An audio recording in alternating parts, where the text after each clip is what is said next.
Thank you. Welcome, everyone. It is July 29th. I can't believe we're over halfway through 2021. I'm sure, like all of you, we're excited to bring everyone together here to talk about some amazing companies that are doing amazing things in the energy space. My name is Jeanette Jackson. I'm the CEO of Foresight. We are Canada's largest clean tech accelerator. Before we proceed with some of the important details, more importantly, we really would like to acknowledge the lands on which we work and live, which are the traditional, ancestral, and unceded territories of the First Nations, Inuit, and Métis peoples here in Canada. This event will be recorded.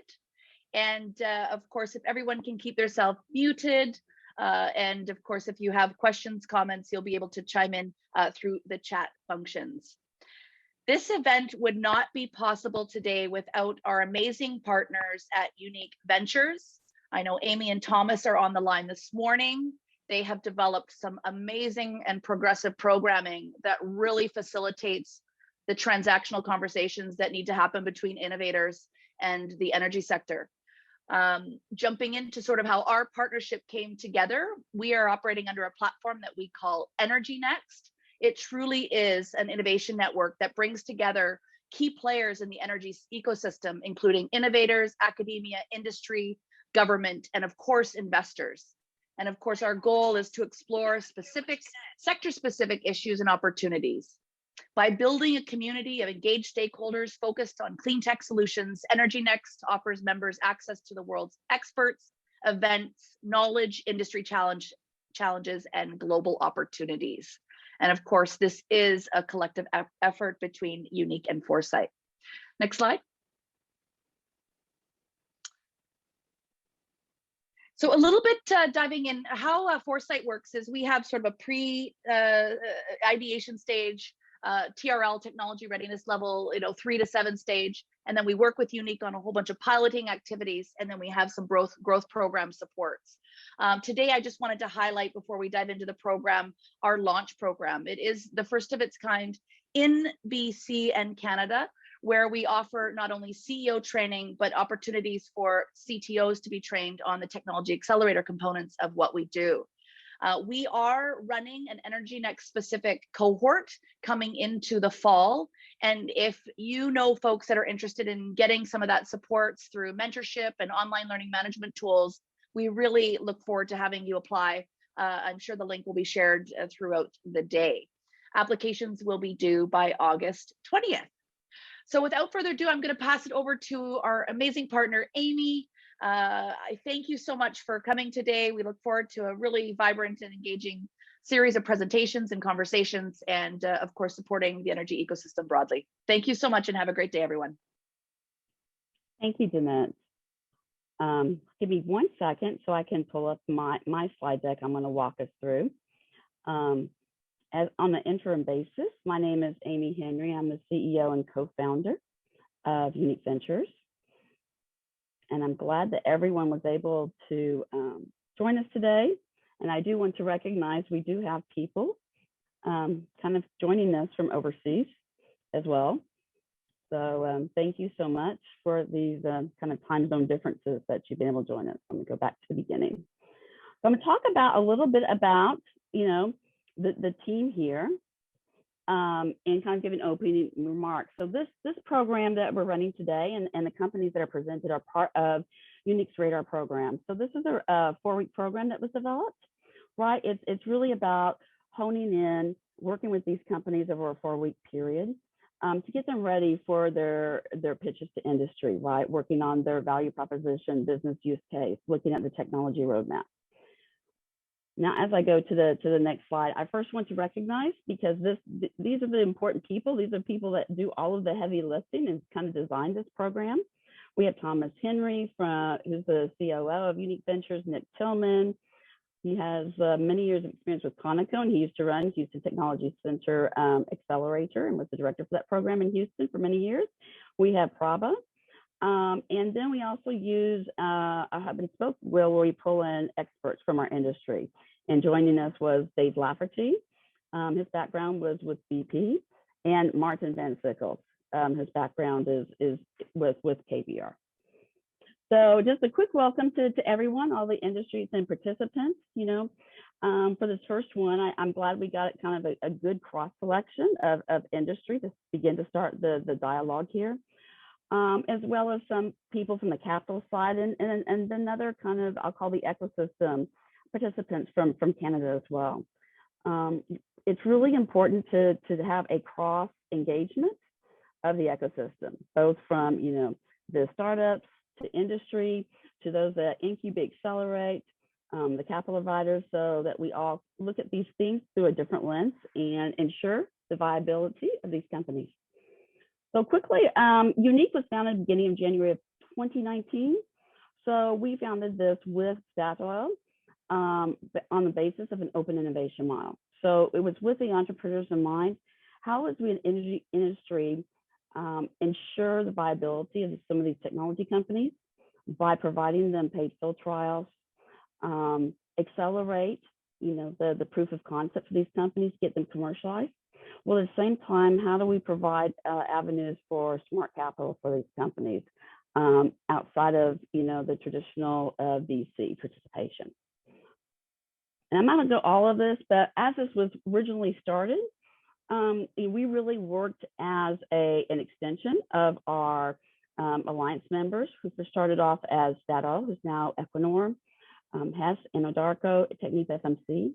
And being an open innovation model, we work outside of our alliance partners as well. And this is built upon a stage gate and a defined process as we work with these companies. So we do global open calls every year, and it's not our technology agenda. This is worked with our industry partners on where we can collaborate on. So we work individually and collectively. So just quickly, for the oil and gas technologies, these are rule of thumbs. Typically would work at TRL 7 to 9 for pilots. With clean tech, it's an earlier stage from 4 to 7. And for real game changer technologies, we start out at a TRL 3. So we really try to tailor fit the startup's technology readiness with our customers is based upon their needs, right? And on the product evolution. So this hasn't really changed a lot in terms of, people ask us, are you all of a sudden doing clean tech and new energies? This has always been part of our technology agenda. So, kind of our four thematics are ESG, clean tech, new energies, and cost value efficiency. So you'll see some of the same things when digitization of the oil field, autonomous solutions, productivity, material science, hydrogen, CCUS, direct air capture, low carbon. So as I jump into this, kind of going to Jeanette's discussion, when we first started doing this, we saw the need to develop, what we call a technology hub, right, for the industry. And so how do we get interconnectivity, look at more technologies globally, and work collectively? So energyNEXT is our first, technology hub and platform that we're working with. But really our key pillars is pulling in people from industry experience to infuse knowledge into these startups, getting their business and business use case tailored, and then providing access and POCs for these companies in order to facilitate the adoption, which is kind of the valley of death. And we're expected to work with these companies all the way through commercialization.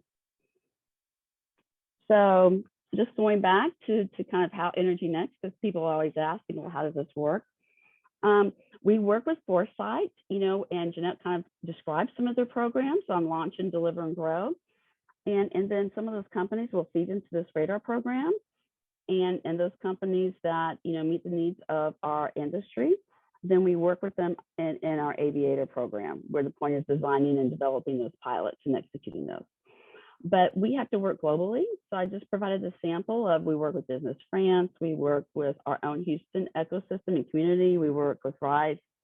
I'm on the board of TIE, which is a nonprofit of building entrepreneurs for the future, Innovate Norway, and we keep building these bridges out just so that we can have a broader reach for technologies. So quickly, this is a cohort. So it's a very complicated process. So I think the really thrust of it is, when we first meet these startups, we have a first contact meeting. We do a really quick, rapid health check on them. and to see if they're, the appropriate candidates for a radar program. And then once they complete the 4 weeks, then they launch into the industry pitch day. And then kind of going across all of this process, we have an already existing database repository where we keep our one-pagers, health checks, and our energy partner insights, as well as pilot outcomes, right? As we continue to build and look at these technologies, and we watch them to see how they grow. And I provided a copy of kind of the process for the cohort, but we'll make this slide deck available so people can look at it further. And this is our first schedule. So we are here in July doing our industry pitch day. We started in April just to align with Canada works off of a fiscal year. So we want to align with our partners here. And then what we'll do is at the end of September, we'll run a VC and investing pitch day for some of these companies that are looking to raise capital.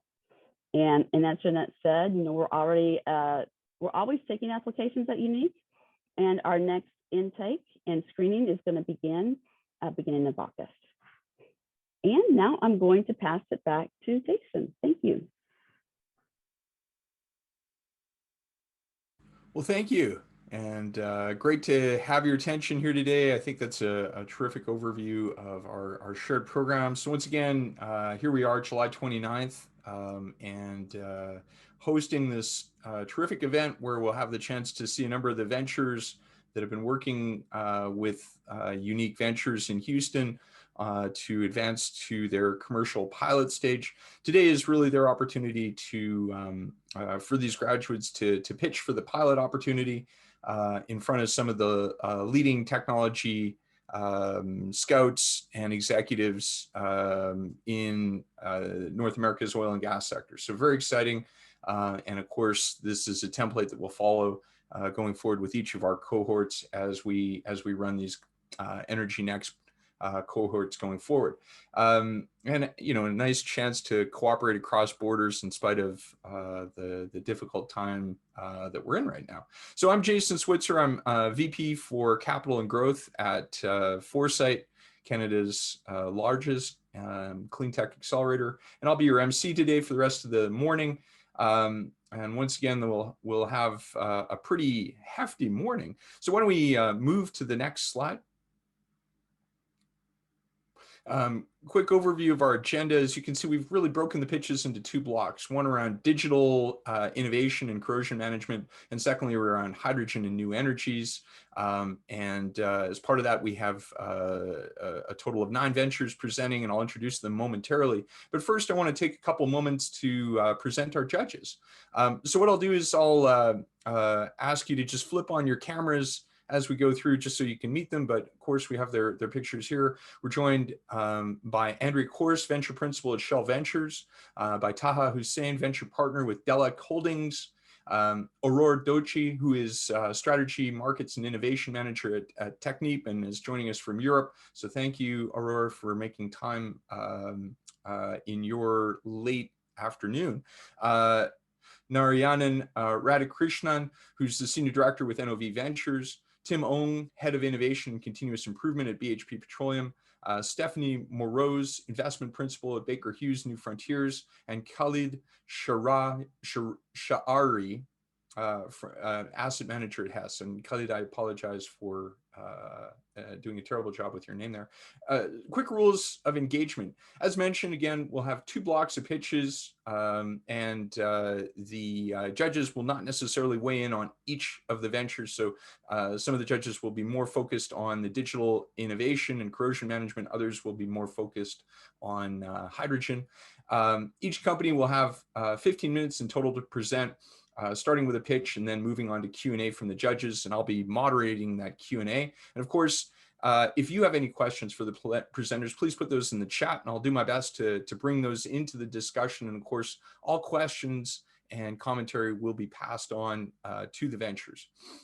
Finally, ventures will be judged on value proposition, whereby what the judges are looking for is that there's a clear and compelling statement of the value add for the oil and gas sector, and that the venture displays the knowledge of the industry and the competitive environment.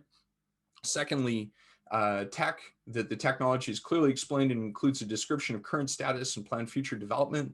that is realistic, a business case which displays the knowledge of the industry's pain points that are being addressed and provides a unique and valuable solution with the potential to move the needle. And of course, critical here is that the ask for the pilot collaboration or proof of concept is clear, realistic, and would move the technology forward in a way that is valuable to the industry and the specific customers. Finally, that the overall pitch is professional, high quality, and that the pitch deck, of course, conveys that same standard. And finally, a reminder that the pitches and judging are intended to provide useful feedback and help towards validating the companies and their solutions, but won't necessarily result in a pilot commitment today. Many of the companies who are pitching will, however, be invited to start due diligence subsequently, either with some of the companies represented by the judges or with others who are viewing the process. With that, I think we're ready to move on to our pitches. So we're a few minutes ahead, which is terrific. Coming up, we've got Data Vedic, Sensalytics, Wave 9, Roxol, and PhD Soft. And let's kick things off. So I'll just wait until the time turns and then I'll start my timer. And just to let you guys know, I'll be tracking time carefully. I will let you know when you have 5 minutes left on your, I'll let you know when you have 3 minutes left on your presentation and then 2 minutes left on the Q&A. You know, and I'll do that with the time-tested signal 3 minutes. I'll give you a 1 minute warning, and then we'll stop on the pitch, and then on the Q&A similarly. Good. I think we're ready to go. Sunil, why don't you put up your slides, and we'll get started. Let me go ahead and share my screen, and then let me go ahead and share the slides. So you should be seeing my slides now. Looks good. Go ahead. Okay. So let's go ahead and start. So good morning, ladies and gentlemen. My name is Sunil Garg, and I am the founder and CEO of Data Vedic. Thank you to both Eunike Ventures and Foresight to give us an opportunity to participate in this program. And of course, I got the privilege to present first. So Data Vedic is a Houston-based AI/ML startup. We're on a mission to decode the knowledge hidden in data. And we do this by building a hyper-converged data and analytics platform for the energy industry. And as I go forward, I will explain more on what that means. So Data Vedic's platform is called DataMox, and it uses the power of AI and ML to empower energy companies with operational performance optimization, energy transition, and carbon footprint reduction. Here is our leadership team. I'm the founder and CEO. And prior to starting Data Vedic, I have almost 2 decades of experience with Schlumberger in building data management products and machine learning based solutions. I started the first big data and machine learning group at Schlumberger. Samir, our director of consulting, has worked with Schlumberger, Fugro, and Noah Consulting in the past. Marcel van Dijk, our manager of operations, has a long experience in data management and program management with both operators as well as oilfield services companies. And Vivek Singh, our domain advisor and drilling expert, has worked on several drilling operations at Schlumberger in the past. Together, our team has over 100 man years of experience in building data-driven solutions. That's what makes us unique, because we come from the domain background and we are building machine learning-based solutions by intelligently combining the domain with data science. So DataMox, our end user platform, has been built by a team of domain experts, data scientists, and software engineers, using a seamless integration of physics with machine learning and using cutting edge technologies along with agile software engineering practices. This has resulted into a scalable, reproducible, repeatable, and integrated and user-centric platform. So those things are important when I say a platform, right? Both the scalability, the reproducibility, and repeatability. This is what makes us efficient, and this is what helps us to deliver our solutions in an agile manner. So DataMox platform itself is based on the 3 pillars of people, process, and technology. And we are driven by the huge potential to optimize the oil and gas operations. It uses the power of a horizontally and vertically integrated platform to build apps which seamlessly interact with each other.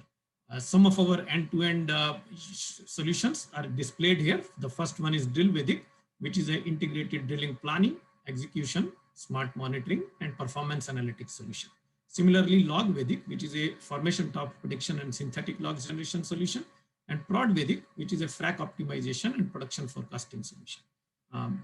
Building it as a platform allows us to reuse and repeat a whole lot of the technologies and tools that we have built over a period of time. So we don't have to do all of those things again and again. So here is our drilling optimization workflow that has been implemented in Drill Vedic. It's not unique to only Drill Vedic because we apply the same process to every one of our workflows. Yep. So starting with various sources of data up to where the end user can actually use the solution. And all of the intermediate steps like data ingestion, data quality management, generating the visual dashboards, machine learning, all of those are embedded behind the scenes. So that way for the user, they use only what they want to do, what they want to see for doing their work in a reliable fashion. So here's a quick glimpse of, in fact, the screenshot. And if I have a couple of minutes left towards the end, I would show you a little bit more, but it shows you both the automated data pipeline as well as a highly intuitive user interface. So one thing that is unique to us is we've developed and deployed solutions across the well life cycle from planning to production, which allows us to optimize the entire life cycle for long-term performance, not just for the short-term gains, but focusing on the long-term performance. And it also allows us to reduce the carbon footprint at each step. And this is where the utility as well as the value of the platform comes in, because the platform allows us to do these solutions in a manner where we can learn from each one of the workflows and apply that in the next one. The reason we started Data Vedic and the reason we started developing DataMox platform was we saw a changing business landscape. And each one of the solutions that we develop at Data Vedic, right, it helps the energy companies to satisfy the critical business needs around operational efficiency, enhanced safety, cost optimization, energy transition and carbon footprint reduction, which is basically the ESG pressure that everybody has today, and ultimately allows them to make faster and reliable decisions. And if you look at each one of these pain points, there are not really independent pain points. A lot of these impact each other, and that's the reason to develop and the platform and kind of focus on the business landscape in a holistic fashion. So these are our unique differentiators. First one is our extensive expertise in energy domain, data science, and software development. What that allows us to do is to deliver seamlessly integrated solution to the end users. We use machine learning techniques to detect and correct data quality issues to solve the problem of poor quality data. We build scalable, repeatable, and reproducible end-to-end workflows. And we have great expertise in integrating with existing data and application ecosystems, which allows us to deliver solutions where end users can use those without any significant learning curve. And this is important because, if you want the end users to go and learn the solutions and kind of, spend several months on it, they would not take the solution. So all of these unique advantages allow us to deliver an end-to-end solutions platform.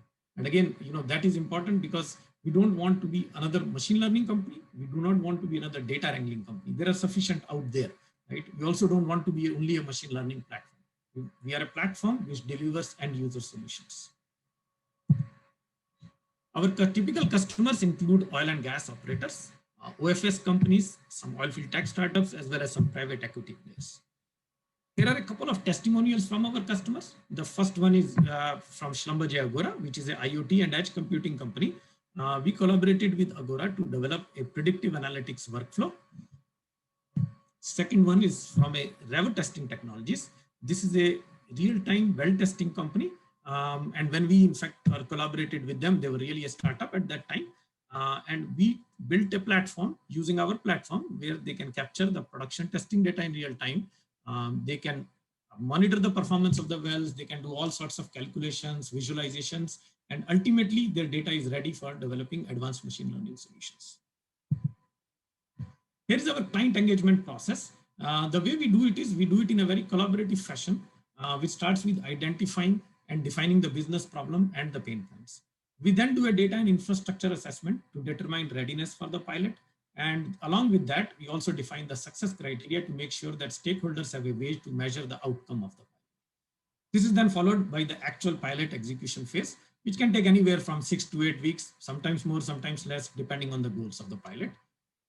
Once we prove the concept using the pilot, we work with the customer to review results and define a longer-term solution path. And then we start the end-to-end solution development, wherein we do the actual solution development, do user acceptance testing, conduct field trials, and then ultimately deploy and roll out the solution to the users. Here is a quick overview of how we have developed the platform itself. In first couple of years, we developed the core platform as well as the machine learning models and the workflow automation capability.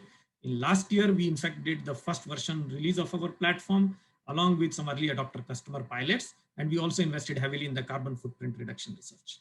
In 2021, now we are building new ML workflows for operations optimization and sustainable living. And the goal is to take us to version 2 of the platform towards the end of the year or early next year.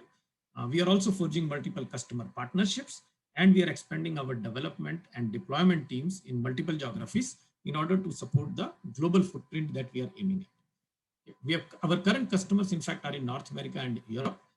We have existing partnerships in various countries, and we aim to deploy our solutions globally. Here's a quick list of some of our partners. We are in the strategic startup programs of both AWS and Microsoft. Agora is both a customer as well as a marketplace in which we deploy one of our solutions.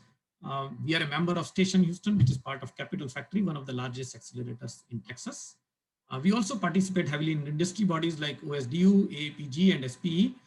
In OSDU, for example, we are leading the development of the streaming infrastructure for production, drilling, solar farms, wind farms, anything that requires streaming data. Sunil, you're a touch over time, so wrap up your pitch, please. Absolutely. So let me go to the next slide. So here is our contact information. Thank you. Thank you. And now we'll open it up to questions from the judges.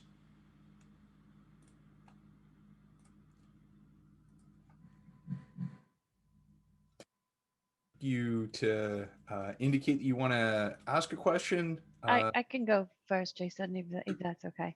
Terrific, please. Thank you so much for the presentation, Sunil. A few questions that just jumped to mind. Number one is on what really is your differentiator. I would love to understand, is it the data? Is it the analytics? Is it your architecture? Is it your machine learning? Like, what makes you different from all the other data companies that are out there in the industry right now? So I will point towards two main things. First one is our deep knowledge in both the data as well as the domain. Okay? So we come from domain background, we come from the data management background. So we have quite a lot of knowledge in that area, and that is how we started the company, in fact. And the main differentiator that we see, we are focused on building and developing and delivering end user solutions. So we are not focused on developing a citizen data scientist. We are not focused on developing another machine learning platform. Our goal using this platform is to deliver the end user solution with all of the aspects of the latest technologies, like machine learning, data quality management. All of that is embedded in the solution. In fact, if I show you a demo of the solution, you wouldn't typically detect where is machine learning in this, because it works behind the scenes and it gives kind of results to the user the way they want to see. Okay, thank you. And if I just could ask a quick follow-up question. Could you talk a little bit more about the carbon footprint production tool that you mentioned and what that one actually does? Absolutely. So there are two things again on that area. The first one was the research. So we have a good understanding of how carbon footprint can be reduced, both in the existing operations, right? Let's say if you're using, still using the fossil fuels, right? How can I make, how can I use power optimization to reduce my carbon footprint, and also on the new technology side of things. So typically the way we develop and focus on carbon footprint is we look at each step of the operations that we are doing. In the software, any operation that we are tracking, we look at each step and say, how can I make this operation more efficient? It can be reduction of time, it can be reduction of material, and it can be reduction of people, basically, in terms of the people time being spent, and reduce the carbon footprint from each one of those angles. And then on the new energy side, we have some focus on wind energies as well as the geothermal energy in order to look at more energy transition, which itself brings about carbon footprint reduction. Great, thank you. I have a request, Sunil, for you to turn off your screen sharing for now so that we can. Absolutely. Yeah, unless you need it for some reason. No, and let me see if any of the other judges have questions for you. So I think Ani has a question for Sunil in the chat. Great. Let's take that. Your question is, can you comment on traction thus far? Please distinguish pilots from recurring revenue type engagements. And also more on your business models. Thank you, Hani. So in fact, all of the work we have done so far, every one of the stuff started with a very small pilot, very brief pilot, and each one of that has turned into actually a revenue generating opportunity. We have seen, I would say, great traction in our solutions in about last 12 months or so. Okay, so we have generated, in fact, a decent revenue this year. Each one of that has turned into a recurring revenue type arrangements. I would point out to two solutions maybe quickly. First one is around the, what I showed just now around Drill Vedic, right? That's our kind of drilling optimization solution. The second one that I pointed out in the slides around predictive maintenance. And the third one, in fact, the third one is also pretty important because that has been our largest revenue generator, is around the platform for the real-time well testing. Great, thank you. Let me ask our judges any other questions for Sunil. Hi. Andrew, Aurora. Hi, Sunil. This is Tim Ong here from PHP. A quick question. So you showed some partnerships with the likes of AWS, Microsoft. Can you maybe comment around where does your platform reside? Is it a cloud solution or is it more of an on-prem, etc.? That's a very good question, Tim. So the way we initially built the platform, everything was built on-prem, and we deploy everything in the cloud as much as possible. Okay, we do have an on-prem offering as well. We are not necessarily tied to the cloud. Everything is built in a way that when it is deployed, it's basically Dockerized. Okay, so everything is containerized and everything can be deployed in. It allows us to both do a scalable deployment as well as the cloud deployment. And we can deploy in any cloud. We are not specific to any cloud, basically, as well.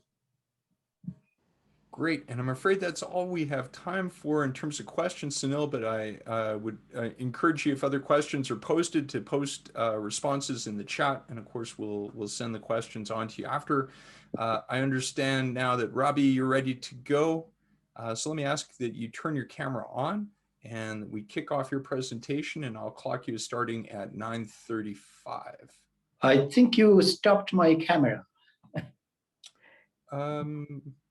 Let's see if our team can address that.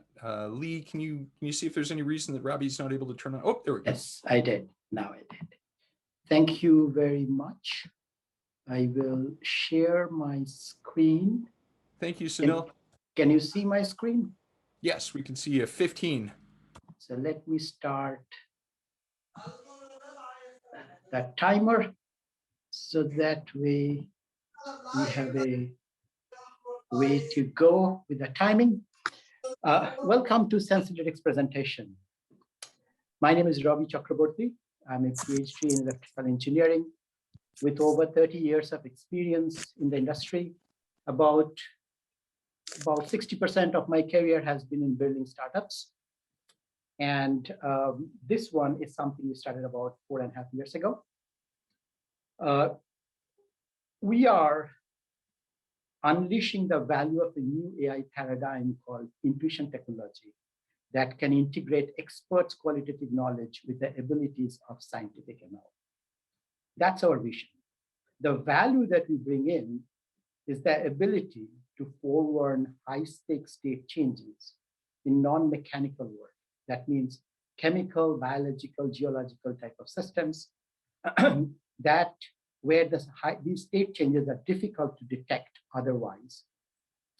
And thus, we are trying to save hundreds of millions of dollars by either optimizing the operation or avoiding the emergencies or reducing the risks. So why do we need a new AI paradigm? There are several existing ML techniques today, but each one has its own application area. For example, supervised learning, you can apply to anywhere you have detectable, definite numerical output variables, okay, with levels, clear levels, no ambiguity. If you have enough data to model patterns inside and the generalization can be done, then you can apply unsupervised learning. So for supervised learning, you can use that for stock price, house price, any of those projections. You can use, if you have enough data, to do classification, anomaly detection, all that type of thing using unsupervised learning.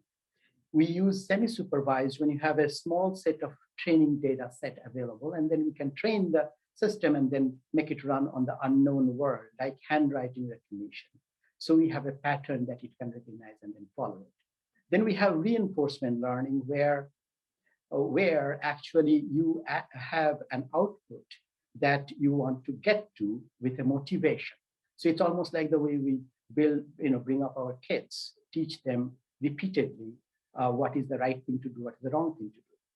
And then we have something called Kalman Filter, which is used for estimation or the interpreted state. Now, in this case also, we need to have a measured output.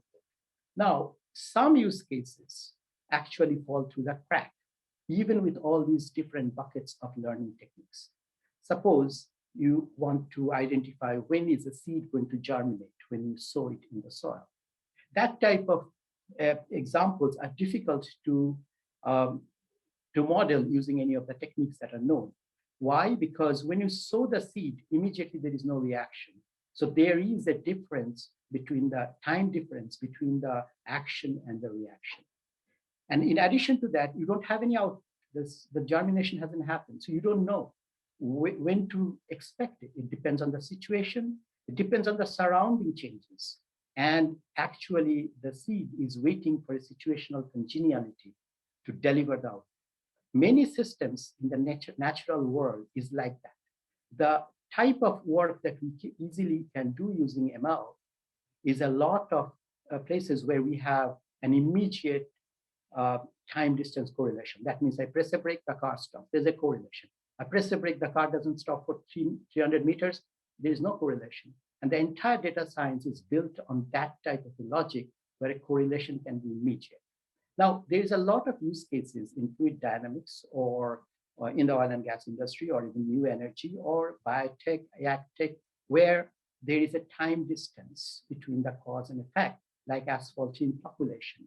It doesn't happen in the beginning till either the microglobules are 1 micrometer more. So this is irreversible process becomes irreversible under a situation. Those type of things, especially where catalytic effect can change the outcome, those are not easy to model. So what are the challenges we see in this type of use cases? There's a lot of data, but you don't have the type of data that actually is useful. For example, if you're thinking about heart attack to model, you may have a lot of cardio data, but you don't have the data that leads to the heart attack. And that's not a lot. So you have to work with those little amount of data using a scientific fabrication. What is the science that actually leads this? And that's why we use scientific ML. There's a feature that we built. The entire operation of our data processing is built on a scientific application called scientific ML. There is no detectable output. So how do you know what to do? We are using the experts' subtle qualitative knowledge and do hypothesis scoring to identify under what situation, what surroundings can lead to certain output. Then there are aging type of constraints where different reactions can be expected from the system under different stages. Okay, so there's a situational mapping that's required. Then there are complex state changes where I just talked to you about time, delayed cause effect. When I started this concept of intuition technology, the asymptomatic word was not known. But because of COVID, we know it a lot. But that's actually a time delayed cause effect. There is a lot of times when there is a sudden extremities that come up, despite having a model that has run many, many times. It's because there's an element of unknown unknowns. So we call that neutral, because there is no immediate correlation between cause and effect. So we call them as neutral variables, but we cannot leave them outside the data universe. Therefore, we need to have a way to easily come to neutral, embed them into the system model. And then there are confusing interpretations, which requires multi-view perception. So with that, there's the applicability of this type of technology has been proven with Shell Game Changer program in wellline formation testing. And now we are jointly commercializing the product. We also tried this with Hess, with asphalt in deposition forewarning. It shows great promise. We're about to start a project with Chevron around mud gas logging work. There are also other lined up projects in agtech and energy industry also. We can take it to the new energy domain, like in hydrogen energy, for proton exchange membrane degradation, which has sudden extremities shown. So it has an applicability in those type of spaces.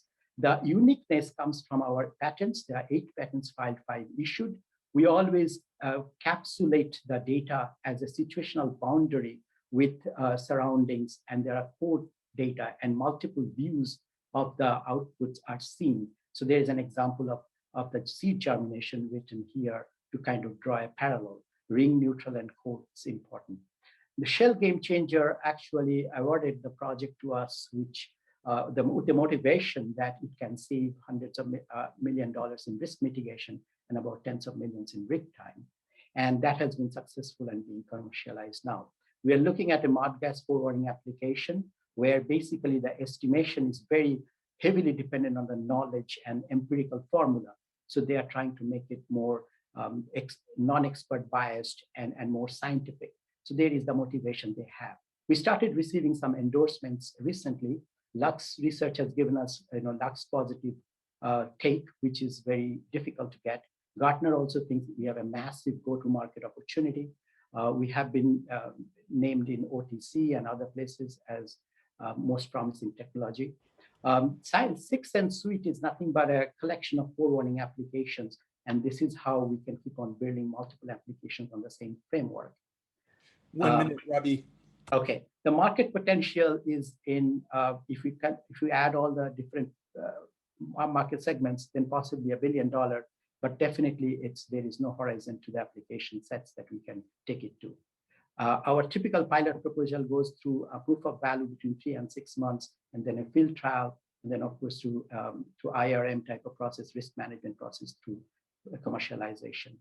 Our board has been recently been extended with advisors like Hanny, who has joined the meeting. I've seen his chat, and Blake Blixer.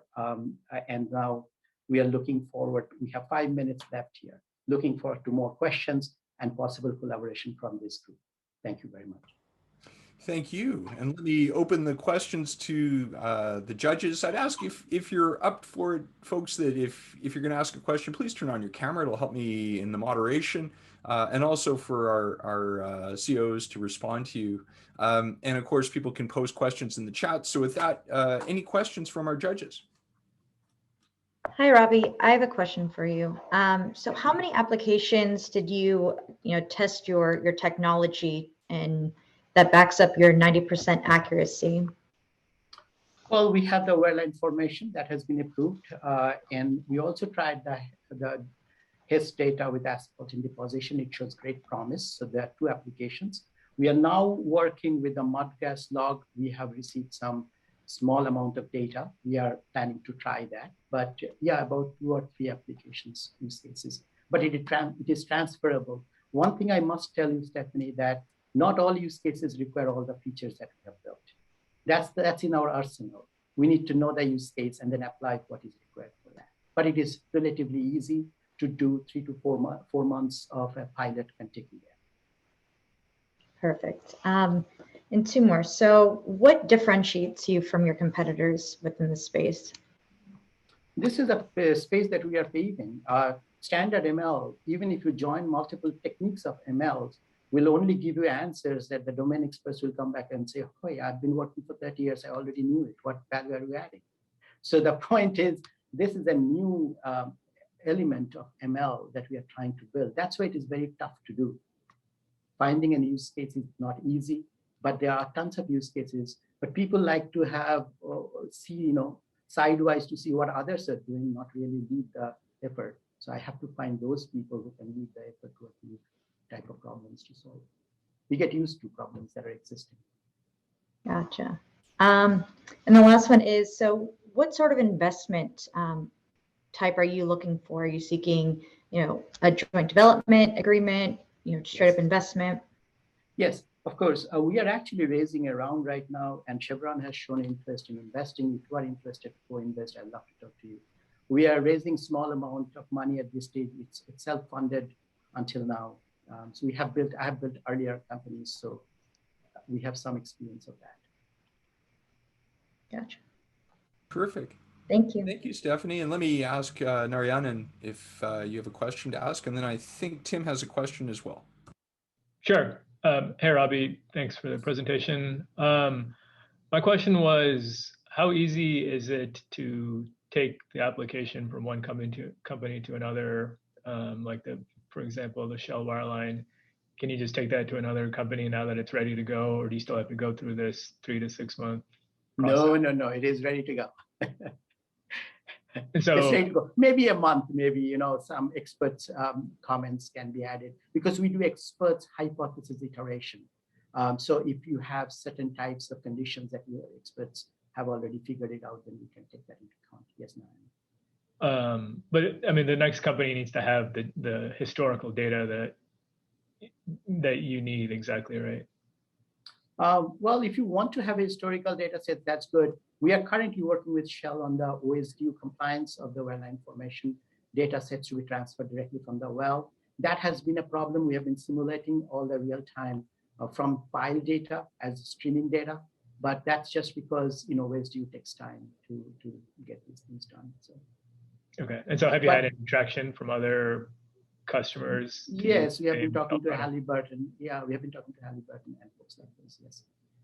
Okay, thanks. But I'd love to talk to you more. Sure. And I see that Tim has indicated that his question was asked. I see a question from Aurora, but why don't we ask? Aurora, you've posted a question in the chat. Maybe I'll just ask it for you, which is, how do you define the use cases with your customers part of the piloting process? And what is your knowledge about the industry here, oil and gas, that you are tackling? Oh, I have Hanny right here who advises us. So I would not answer about that, the oil and gas industry piece. But main thing is that we wanted to identify use cases where they might have tried with ML and didn't give much good results. That would be a good starting point. And then we can have some conversations, have trial data sets. We can look into it and tell them if that's something that we can use our arsenal tools to solve. Terrific, thank you. And I see we have a couple more moments, and that Ta has turned on his camera. Ta, do you have a question? Yeah, just wanted to ask, so your IP is on the algorithms, on the machine learning, or what's your IP on? The IP is on the data processing. So the way we do it is we branch out all the data sets that stream into situational parameters and surrounding parameters. Now, situational parameters, for example, everything is bound by situation. You are in Houston, I'm in Atlanta, and everything changes right there, especially in terms of COVID or anything else. So that situation binds our behavior. And then in addition to that, there are surrounding dynamics, like everyday things that are happening, traffic jam, they're controlling our behavior. So how we map our behavior is a very unique approach, and it's all to do with the data processing.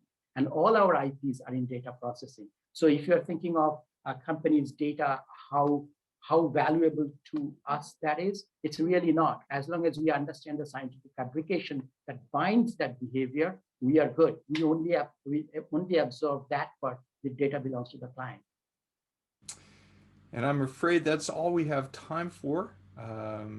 But of course, again, Ravi, you're welcome to respond to questions in the chat, and we'll send you the questions that you received as part of our follow-up. With that, let me commend both you and Sunil for his presentation, and turn it over to Ian Cunningham from Wave 9. Ian, I'm noting that you're going to start at 8:52, 9:52 Mountain. Please go ahead. Jason, before I leave, can I just say that I am looking for pilots, so please feel free to contact. I'll go on mute now. Thank you very much. Jason, are you getting my presentation coming through there all right? Yeah, we have great visibility. Okay. I've had a bit of trouble with the connection lately, so Astrid may end up cutting things over if I end up having any trouble. Terrific. All right. Hello, everyone. I'm Ian Cunningham, CEO of Wave9 Technology. Wave9 helps producers reduce costs and risks by automating operations workflows using a cloud and AI-enabled platform. I've spent most of my career developing software and control systems for wireless communication with some recent experience in software solutions for asset management. And in that time, I've been surrounded by friends and colleagues working in the energy industry. So I learned firsthand about field operations, and I saw a tremendous opportunity to help bring technology I was familiar with to the challenges they faced in the field. So in 2018, my team began meeting with production foremen to map the maintenance and inspection process. We found that most producers repeated the same set of challenges. They were trying to reduce costs in response to pricing risk, and to achieve this, they wanted to reduce site visits in particular. They also wanted to track progress on ESG metrics and objectives, but they felt like these are often opposing goals, and that had a lot to do with the traditional well site inspection process, which simply didn't scale very well. Typically, typically that process looks a lot like this. An operator gets in a truck and drives around to about 50 well sites each day. They don't know what they're going to find, so they may not have the right tools or parts available in the truck when they do find something. And it might take them all day to find that one site that's down. So in that time, the producer's either losing money or there might be a leak at that site that's been spreading for a day already. Wave9 enables the operator to see an up-to-date status on all of the assets that they're responsible for and plan their workday before getting into the truck, making much better use of the operator's time.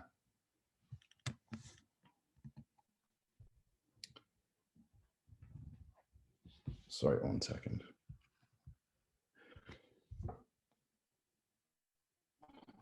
We do this using a software platform that takes in data from cameras and sensors in the field.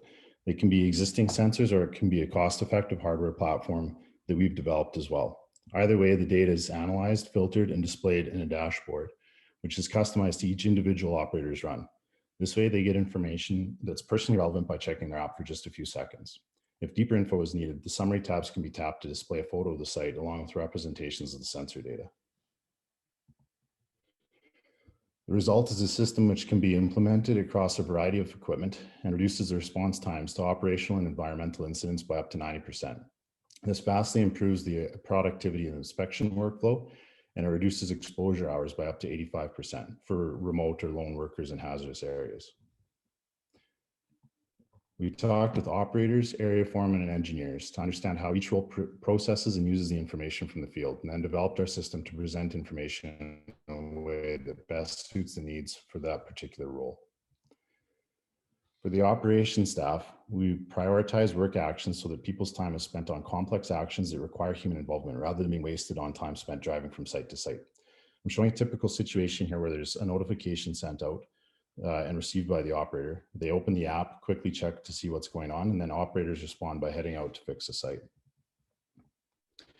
Here's an image of the app itself. An operator can see within seconds what the status is for all the sites that they're responsible for. And from there, they can open sites that the AI has flagged for review of photos, and they can also check on the operational health.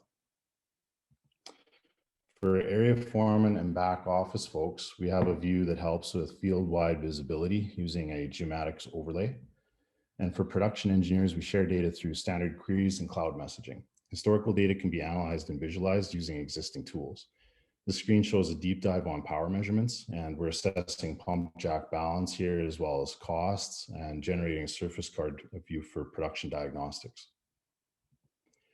If a site requires sensors, our standard package includes a camera and power. Pressure and vibration sensors, or in fact, any other standard instrumentation is also supported with up to 7 sensor inputs.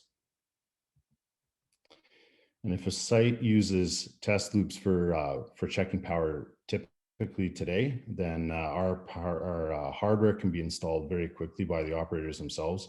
It takes as little as 3 minutes by magnetically attaching the equipment to the front of the pump jack or a stand if there's other pumping equipment there, aiming the camera at the wellhead area and then snapping on the power sensor and turning the equipment on. No electrician or instrument tech is required, and the ease of installation and overall ease of use with both the hardware and software is a key factor for our early adopters. We're often compared to two other products when we first meet with a prospect. The first is Osperity. That's a computer vision system. They tend to focus on site security and safety, but it has to be paired with expensive instrumentation systems to offer a full solution. The AFTI Watchdog product does have sensors tracking operational metrics, but their system only collects raw photos. That means operators end up potentially reviewing hundreds of photos every day and have almost entirely clean well sites. And that's a really monotonous and tiring job, which operators tend to gloss over very quickly.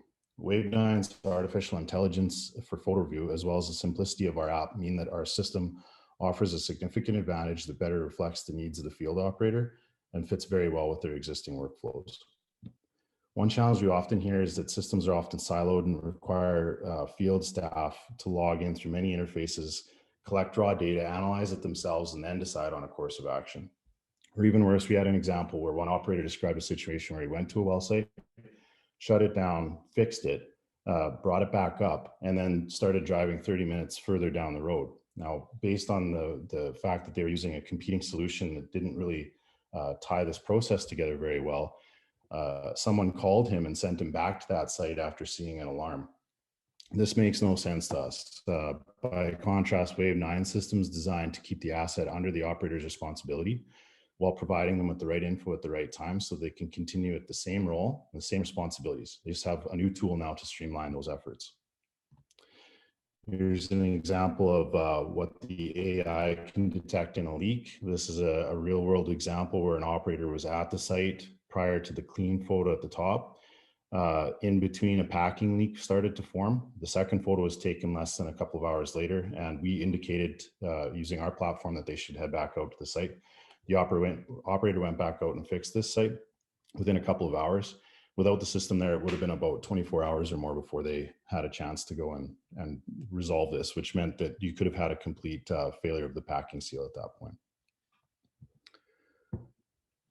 So we're seeking pilot opportunities with producers that wish to engage with us on a project for 20 to 40 sites of any type. Everything from new pads to mature low producing wells can benefit from the technology. We typically work with one operator as well as their foreman and a production engineer to showcase the integration across all of operations. We want to demonstrate the potential ROI and measurable benefits that we can see.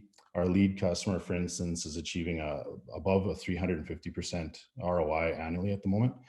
And we want to explore power efficiency improvements and integration with other data systems as well. Ian, 1 minute. Thanks. My email is ian@wave9.co, and my other contact information is listed below here. I'd like to learn more about the unique challenges that you might be facing in the field, and I'm looking forward to connecting. Thanks very much.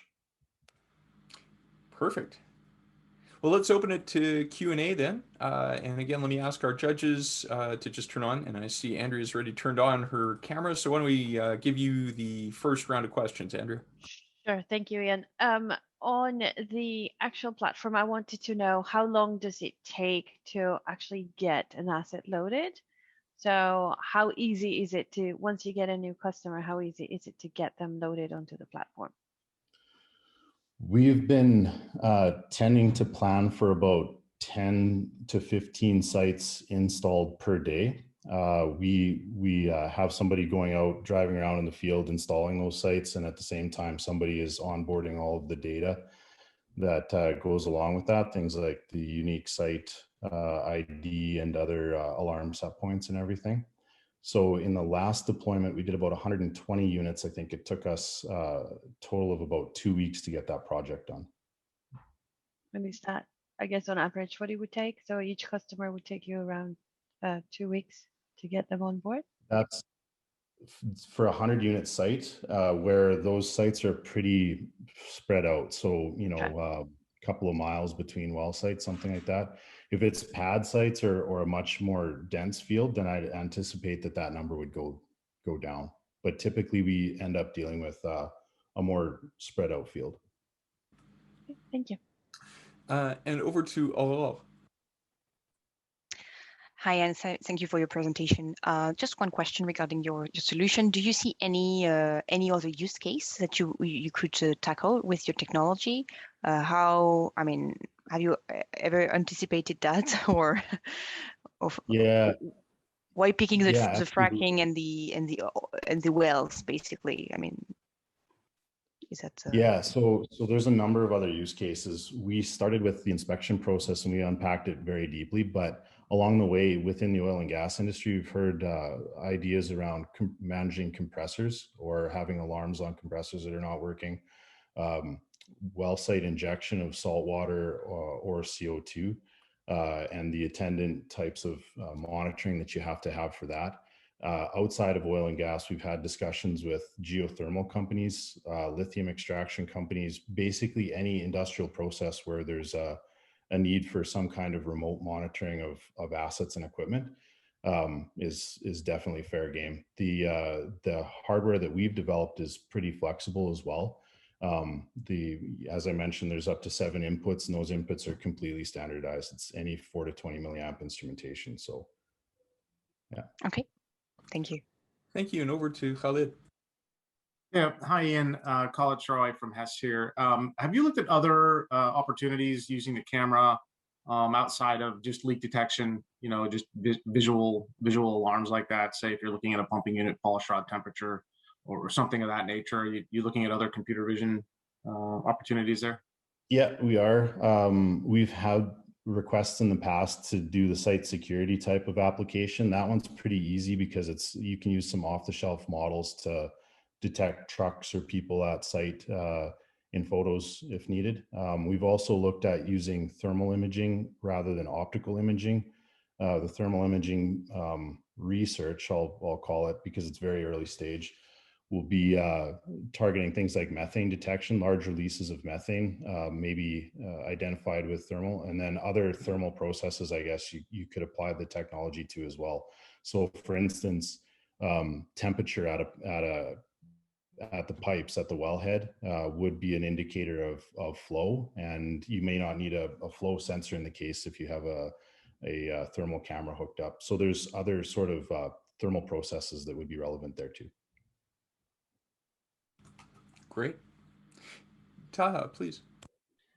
Yeah, thanks, Ian, for the great presentation. I have 2 questions. One is, some of these areas are in a very remote places. So do you have a battery in there? And I saw a solar panel. So is there an auxiliary storage, and what's the life? And the second one is on how do you, on the technology readiness level, how do you, are you like almost have few field proven cases, or you're still kind of scaling up? Sure. So on the power management, the existing solution has it's solar powered, battery backed up, fully independent of any other connections to the system and everything. It's a totally independent system. The battery in Canada, so we're using this in the wintertime where we might see -40 weather, and we tend to get 2 or 3 days worth of battery backup in the case where we have bad weather and the solar panel it's not necessarily charging fully. That essentially gives us enough confidence that we're giving at least a 99% or better uptime, with only the absolute worst edge cases in weather being a concern. In the summertime, we get much longer backup. That's dependent to a degree on the number of photos that are taken and the amount of data that's being sent out. So there's an attendant cost with that. We're also looking at the next iteration of the hardware having the ability to just tie directly into DC connections with onboard protection. But if a site already has 12 volts, then we could power off of line power there as well with battery backup and still have the capability to deliver service that way. On TRL level, we consider ourselves to be about TRL 9. The existing solution's been through a number of reviews by regulatory agencies for the safety of electronics and everything like that. And it's out there deployed at about 140 commercial sites today. I would say that typically a customer, when they talk with us, is looking at more like a 500 to 1,000 site deployment on the long term. So that 140 is the beginning of the road for our lead customer. but we're anticipating some other pilots with similarly sized letters of intent. So.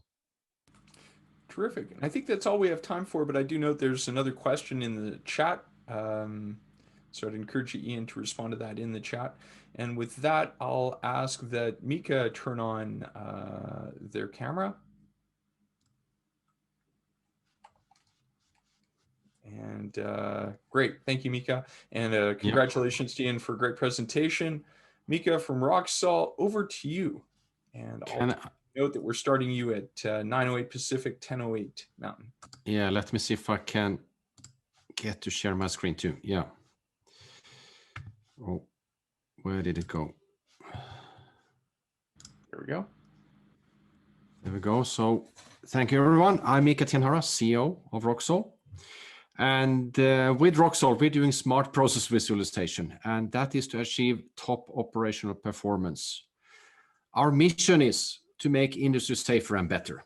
That's key for us. And as a team, I mean, we have the expertise from a variety of other startups and done exits. This is my own 8th venture. And at the same time, we carry the weight from all the field work and seeing from our expertise what has been lacking in industry. So that has also brought us to, let's say, bringing up Roxol and doing this type of smart visualization. So we are based in Finland, and we have patents granted in 18 countries. And what we do is actually to take, let's say, work with this, let's say, the interface of OT plus IT with all the, let's say, comprehensive AI and IoT. We have Shell, Repsol, and Equinor as equity partners, and we do work with a variety of large customers. And we are actually also industry agnostic. Energy space, or let's say, especially upstream oil and gas right now, is in key focus for us to scale up and enable that type of solutions that we can provide. However, we're also working with chemicals companies, pulp and paper, semiconductor production, food and beverage, FMCG process. Similar type of challenges there too. The thing is that what we have detected and seen from operations, from previous ventures, etc., and activities, that under harsh and dirty conditions, faulty instrumentation leads to lack of data and unreliability, causing a lot of unexpected shutdowns, excess emissions, high maintenance costs, and loss of production. And that comes from all the, let's say, goo in terms of scale, deposits, walks. We talk about emulsion layers, etc. What we think, and of course what everyone is aiming for as a user or operator, to get that high efficiency, but at the same time at present they lack that type of key insights when you have harsh conditions. What they then typically do is you have to do a planned shutdown, you do recalibrations, cleaning, etc.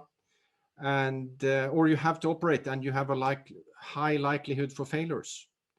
So with our CBON technology, we actually can remove those blind spots, where you can reduce the amount of maintenance needs, reduce OPEX, improve the efficiency, which also relates to reducing the carbon footprint, and also supporting process automation and remote operations, going for unmanned solutions, for instance. So for us, the smart process visualization, we do a fully integrated solution. You can get, let's say, with our devices, we have the hardware, because our patents or let's say, what we have there is the way of determining and estimating all these type of deposits and interfaces, and that goes to how we measure and how we do the computational methods here. And from our own data generated, we don't rely on any other data sources, it can of course be included or incorporated. And then what we're doing with our AI part in terms of image recognition, or how we have done that for some, let's say, applications like in flow assurance, building, let's say, neural networks, multi-layer, and training on more than 250,000 parameters with millions of training points, then you can get to a very comprehensive AI model. And of course, we can deploy these, looking now at operational excellence for tanks, separators. And from deploying, you get the data right away. It's not that we need to do a lot of tuning or customization. It should work more or less by itself. But of course, we can look into and do some fine tuning in the initial phase. The technology actually comes from, let's say, the medical area. Electrical tomography has been used there for decades, and it's a life-saving technology. Like you see here, electrodes on a baby to look at any, let's say, water in the lungs. And that's how we've interpreted that into, let's say, processing equipment and pipelines, for instance. And we do have a variety of recognition from international awards and cooperating in recognized innovation ecosystems, etc. And typically there's a picture of, let's say, a lab model.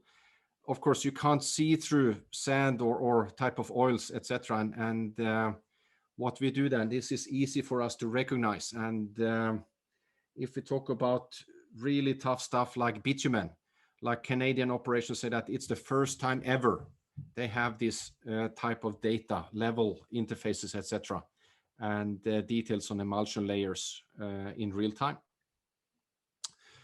It's a huge market we're serving, and we're still, let's say, in the early growth phase. We're the only ones deploying electrical tomography on an industrial scale. Others are using other technology, doing, let's say, needing stable conditions or doing just spot-on measurements. Or they have, let's say, very slow data. And also, typically, most of these, you have to go in and do recalibrations, typical cleaning and maintenance. That's not, we want to avoid that, because that brings the process robustness and ability to actually also automate processes reliably. Our key milestones now, I mean, we're actually also in a fundraising mode. We've done part of our Series A, and for the time being, also scaling up in oil and gas, where we have been setting up a lot of partnerships. We've worked with a lot of oil companies directly, and also doing additional piloting, both in, let's say, the flow assurance area and other industries. And for the time being, we've done product sales, but this is also, we've done an MVP for our data as a service, where we're doing some user experience improvements and plan to launch this commercially next year. Because tackling this market, and we're taking out billion-dollar companies. So of course, my plan and the team's plan here, we're going to build a $100 million plus enterprise from this. So where we are with right now, I mean, in the piloting or commercial phase with a variety of oil companies on the, let's say, separator monitoring, tank scanning, and going into the flow assurance with the pipeline scanning. And we also see that this is followed on with other industries in the coming year. We looked at the operational excellence, and the business value here too is that remember that more than 50% of separators fail due to level instrumentation being at fault. And the financial improvement we've seen is that you can achieve tens of millions of dollars in financial improvement for a single year from one oil field. And it actually, the production optimization here and emission reduction is equivalent to more than 10,000 cars per year. And we know, Just letting you know, you've only got about 30 seconds to complete your pitch. Sorry. Sure, that's fine, Jason. So how to engage with us is actually to go for commercial applications, but we're open for, let's say, trials and piloting too, if that's a better mode. And yeah, that's where we are at in terms of in the growth phase. And looking forward to hear from you in terms of any questions, etc. I'm Mika Tienara. Thank you. Thank you very much. Excellent presentation. And with that, we'll go to our Q&A, and I'll just ask our judges to turn on their cameras. And of course, I see there's a lively chat going on as well on the previous presenter.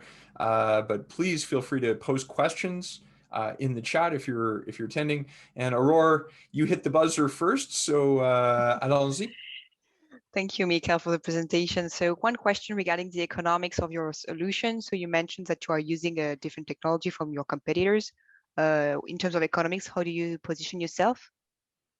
Yeah, it's, let's say, you can deploy very simple devices, which off the shelf, which are not costing very much. But in terms of, let's say, what is seen as best available technology, we reduce CapEx also significantly.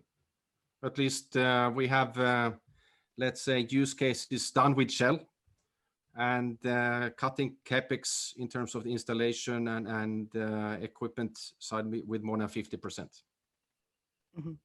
So in general, for your pilot, how do you tackle this with your clients? I mean, do you kind of offer the first try and the first test so that they see the relevance of your solution, or are they generally on board just by seeing the figures? I mean, just it depends, because we are already in a commercial phase, and actually when we are now deploying it, and it's been a product sales mode, but of course piloting and trials we can do various models of. Maybe we have something available to just go in and do the setup, but of course I think it's always, you know, when you want to innovate, it is a commitment from both sides.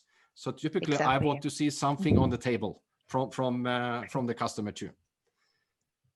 Yeah, thank you. But actually, in that sense, we're also going into, let's say, the model when we step into the premium features and more data as a service.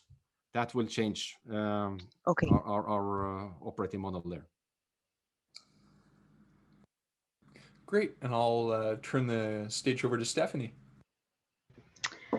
Hi, I have a question about your technology. So is it applicable to pipelines that maybe aren't made out of steel, some that are HDPE or other plastics? Yeah, I mean, yes, it is. It is. Because that can, of course, have some, let's say, effect in terms of the, let's say, background noise also. But sure, it works.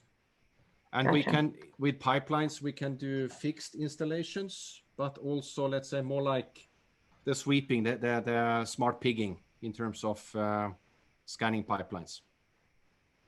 Perfect. Thank you. You're welcome. Terrific. Any other questions for Mika?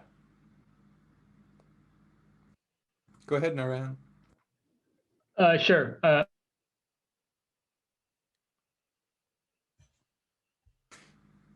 I believe we've lost your audio. Yeah, I was. Maybe I'll let you turn your camera off, Narayan. Or maybe put the question in the chat and I can answer it. Oh, you're back now. Please go ahead, and then I see Khalid has got a question. Okay, sorry about that. Yeah, I was just saying, yeah, Mika, you mentioned you guys are in the commercial phase. Does that mean you've already completed pilots and now you're actually already deployed, or your chart made it look like 2020, 2022, but yeah, let's say it's more like we're in the scale up phase and commercial with certain customers. Of course, like working in oil and gas, there's certain conservatism, and if it's not piloted by one, you have to do it again with a new one. But let's say we do work onshore, offshore, level profiling, we're doing insights, we're doing sand management, etc. So there's a variety of ways of working with us in that sense. And some applications might need some more piloting, some are ready to go. Okay, but so you're not, I guess my question was, are you working on a commercial project currently? Yes, we are. Several. Okay. Great. Let me pass it over to Khalid. All right, thanks. Yeah, quick follow-up question here. You mentioned that you, on the question of, I guess, the cost benefit of reducing CapEx by 50% on a shell pilot that you had completed. I was having trouble kind of connecting the dots on how that actually works. Could you just give me a brief description as to how you get there? Yeah, that had to do with, let's say, because our package is both hardware and software. So it was more combining, or let's say comparing just, let's say if you are deploying instrumentation, Khalid, that we reduce our cost benefit is there also significant. And but when you get to operations, that's when you get the real benefits, because this type of insights, I'm very sure about you don't have those insights. It's not possible to achieve that way in terms of mapping out emulsion layers or understanding what type of emulsion layers you have in real time with that insight, because instrumentation is a key source for failures in operations. So is downtime reduction, yeah, in operations correct. phase versus, say, equipment failure. Yeah, because otherwise, the way your operators and any operators are doing is that you plan for shutdowns when you can do recalibration or cleaning of instrumentation, meaning that you lose production and uptime. I'm sorry that we're out of time. I'll ask Gabriel Silva to just post your question in the chat. And with that, I believe, well, thank you, Mika, for an excellent presentation. And we'll now turn it over to Rosanna Ellis from PhDsoft. Rosanna, are you ready? Yes, I'm ready. Good morning thank you. Let me share my screen. And good morning from Costa Rica. Here we go. I hope everybody can see my slides. I'm gonna put this down. Okay, how can I get this? All right. Good morning, everyone. My name is Rosanna Ellis. I'm COO of PhDsoft. Pleasure to be here with you. Thank you for the opportunity. Oh, my slides are not moving. Might be some loading time there. It was loaded. I'm sorry, it has been working the whole morning.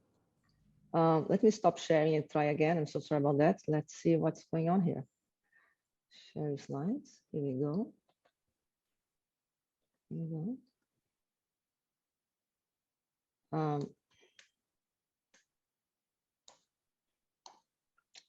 Oh my God, it's not moving. We can see it. Yeah, I just cannot go to the next slide for some reason. So let me try. I don't know why it's not. Let's see. Okay, here we go. Great. Thank you. Sorry about the technical difficulties. It's from Costa Rica. Okay, why PhDsoft? Because we pioneered digital twin for offshore structures. We developed a very comprehensive solution for asset integrity with real-time condition monitoring, including very accurate predictive models, engineer-based analytics, and latest digital technology.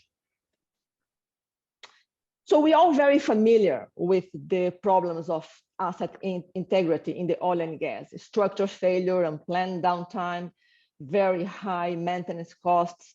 And we developed a solution that offers the solution for the challenges, reducing risk and cost, increasing safety, extending life of asset. We address ESG compliances. But the question is how we do that. So we believe that operating an asset with excellence is to become the differentiator. And PhDsoft approach is to digitize and automate the entire operating process from inspection, risk assessment, maintenance, and asset knowledge. And by doing that, we enable really data-driven decisions by all the stakeholders, C-level, operating, finance, compliance, insurance. So we're not talking only about the operation, but impact is much higher. And why this is so important? It's important because accidents and failures really happen due to accumulated processing failures. So it's a sequence, it's gap information when the accidents happen. And what we offer is a solution that connect all the dots. We are automated in every step, and we call this C4D, C in 4 dimension. And then when you achieve excellence in performance.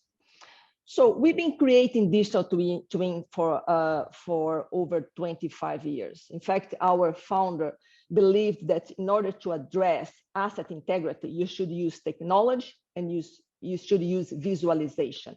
His goal is to end the use of printed reports.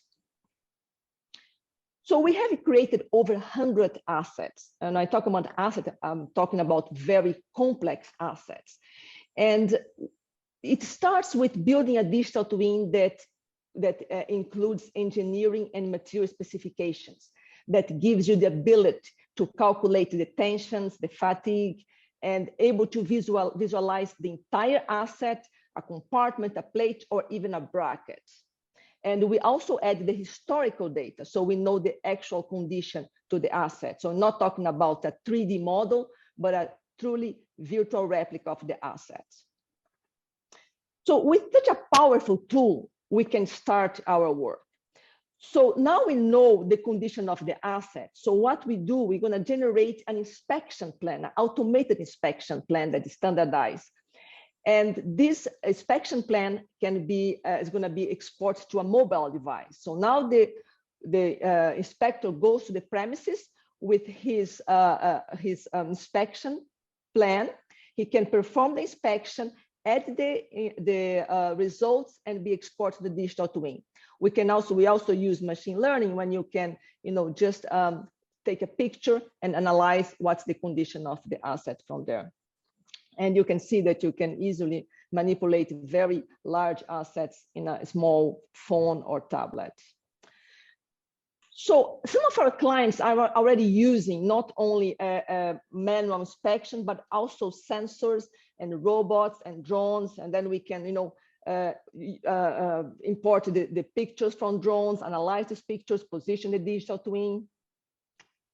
So now our clients have a clear knowledge of the condition of the asset. So the next step is to bring the asset back to safety. Now we're going to automate the maintenance. We're going to automatically generate maintenance plans. But not only that, we also generating a bill of material. So by now we know what's going to fail, when it's going to fail, how much it's going to cost for them to repair. And once the repairs are done, we're going to have an updated digital twin as built as is. We know what was the original structure, what was changed, what was modified, repaired, and what kind of repair was performed.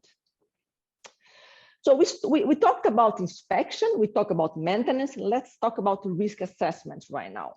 So our approach is to eliminate all those or reduce the graphics and tables. Everything is color coded. You can visualize the condition and the risk of your asset in a color coded mode in your digital twin, and also send all the alerts. What you see here is various sensors that are sending their results into digital twin. And of course, it's an accelerated model that was changing so quickly. And you also input manual inspections into these risk assessments. This slide is just for you to have a quick view of our solution. We can work offline. You can input data and reports and pictures and even movies in the solution. So a lot of companies are claiming to have digital twin, to have asset integrity, asset performance, and what's the difference? So digital twin has a different purpose. Some companies are building digital twin for simulation, others are building digital twin for a better design. We build a digital twin for asset integrity. And when we talk about asset management solutions, there are other companies doing that too, but we have developed a very comprehensive solution. We have automated human inspections. We have a lot of experience. We have created over 100 digital twins. We have a solution for onshore, offshore pipelines. For you to have an idea, I mean, just we are working with Siemens in offering our solution to their clients when it comes to asset integrity. I'm sorry, this is a very busy slide, but just to demonstrate our business model. We can work with clients in every phase, and we can either perform the task for the clients, or we can train them to perform the tasks, or we can work with a third-party inspection company, classification societies, etc. And we've been doing this for a while, and we have already demonstrated that we could save clients over $2.6 million in a project of life extension, or significantly reduce their inspection cost, optimize the operations, and streamline the process. We have reduced errors and for calculating coating and steel for over 200%. But this is probably the most important slide. Why is that? Because what I want to demonstrate here is that we have clients in different stages of the digitalization and the automation process. Some clients is still with manual inspections with very limited automation. Some have already some standards and predictive maintenance plan. Others already have condition-based, more integrated, but you want to be here. You want to be able to have, to know your asset history. You have to be able to have a proactive maintenance, to implement it, to incorporate latest technology, focus on reliability. This is really important. Integrate your units. And we can jump and help our clients from anywhere they are right now and bring them here. And it could be in inspection, it could be in the maintenance, it could be in the risk assessment. We are very flexible in our model of work. But the idea is that bringing them here to here.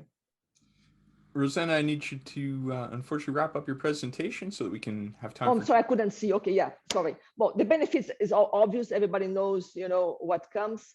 We have we work with global partners and clients, and this is the secret sauce. We have a fantastic team of young and motivated people, and it's really fun. Our morning meetings are really, really fantastic. It really gives me a lot of pleasure to work with this fantastic team.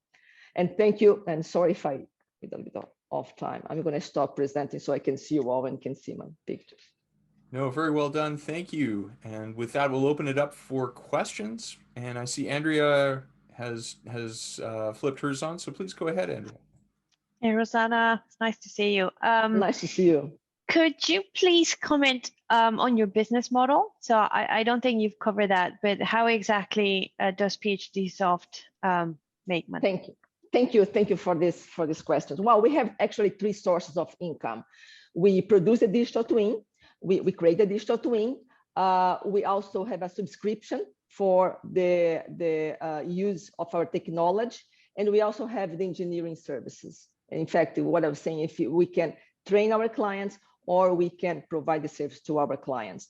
And the way we start with our clients, most of the time we experience the client is really interested and they want to try our technology, and they were going to give you like a small, always smaller or part of an asset, like let's say a storage tank.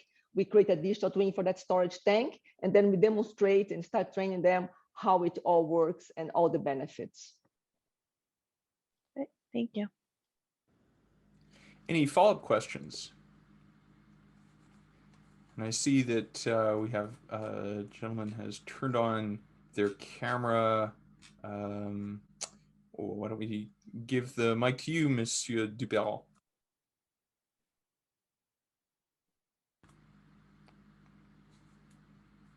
I'm mute. Okay. Okay. Nice to be here with you. I'm the CEO of PhDsoft. It's a pleasure to be with you today. Great to have you here. Any other questions for PhDsoft? I don't see. Hi, Rosanna. Sorry. Go ahead, Tim. This is Tim here. Hi, Tim. So a quick question. So you mentioned a lot on the offshore assets, but I also saw Vale on one of your client lists. So do you work across industries and look at like remote assets for mining as well? Yes, we do. Another example of onshore would be the Port of Houston. We are also working with the cranes for the Port of Houston. So we are very agnostic. Anything that we can be monitored, can be measured, can be monitored, and any kind of asset. Also infrastructure. Perfect. Thank you. Thank you, Tim. Any other questions? And if not, over to Taha. Hey, Rosanna, nice to see you. Hello, Quick question on your progress on the venture side. Can you give us like an overview of are you raising money and where the company is?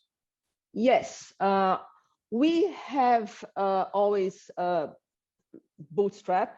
We've been growing so quickly, and we've been very fortunate in expanding this company. But I think that we are now in a point when we are in a step that for the next step, we're going to require investors. And we start talking to investors. We are really looking forward to the opportunity in September to pitch for investors. And I think that we are now the right time and the right size for investors to go and expand globally. The technology is already a commercially proven technology. Follow up. So are you considered revenue or pre-revenue? Oh, revenue. Okay. Thank you. Great. And a question from Aurore. Yes, thank you, Rosanna. Maybe one question regarding your roadmap in terms of features and technology. So today, or with your expansion and your growth, what are your key targets in terms of technology development and technological roadmap? Okay. So when we started a long time ago was desktop, and now everybody's on the cloud, and we are evolving. We have things in the cloud, and we have other assets right now. We have offshore, onshore, and I think that mainly now we are bringing everything to the clouds, the entire process to the cloud.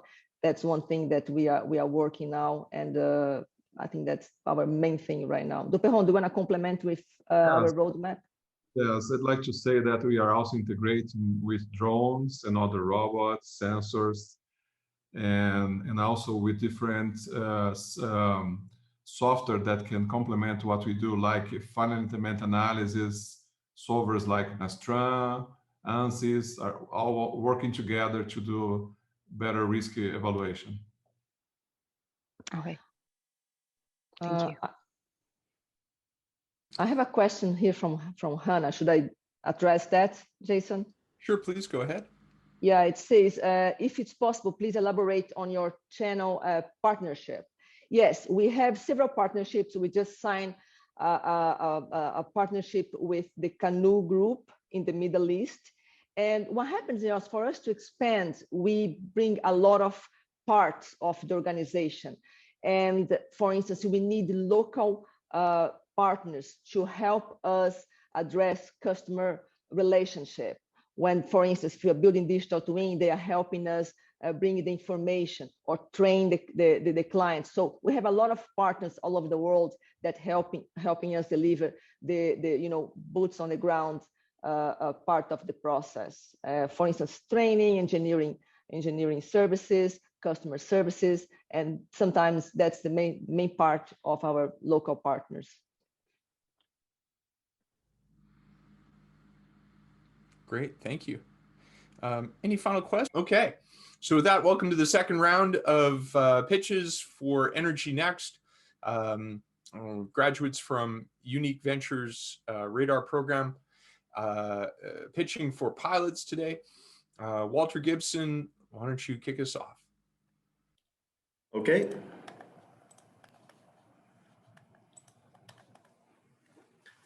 Hello, I'm Walter Gibson, and I'm here with Power to Hydrogen to introduce you to our lowest cost green hydrogen solution.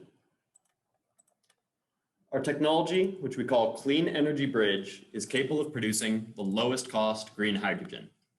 We do this through a water electrolysis process using using electricity to split water into hydrogen and oxygen. However, unlike other electrolyzers, ours is the only system which is capable of operating in reverse as well, converting the constituent gases back into water and electricity.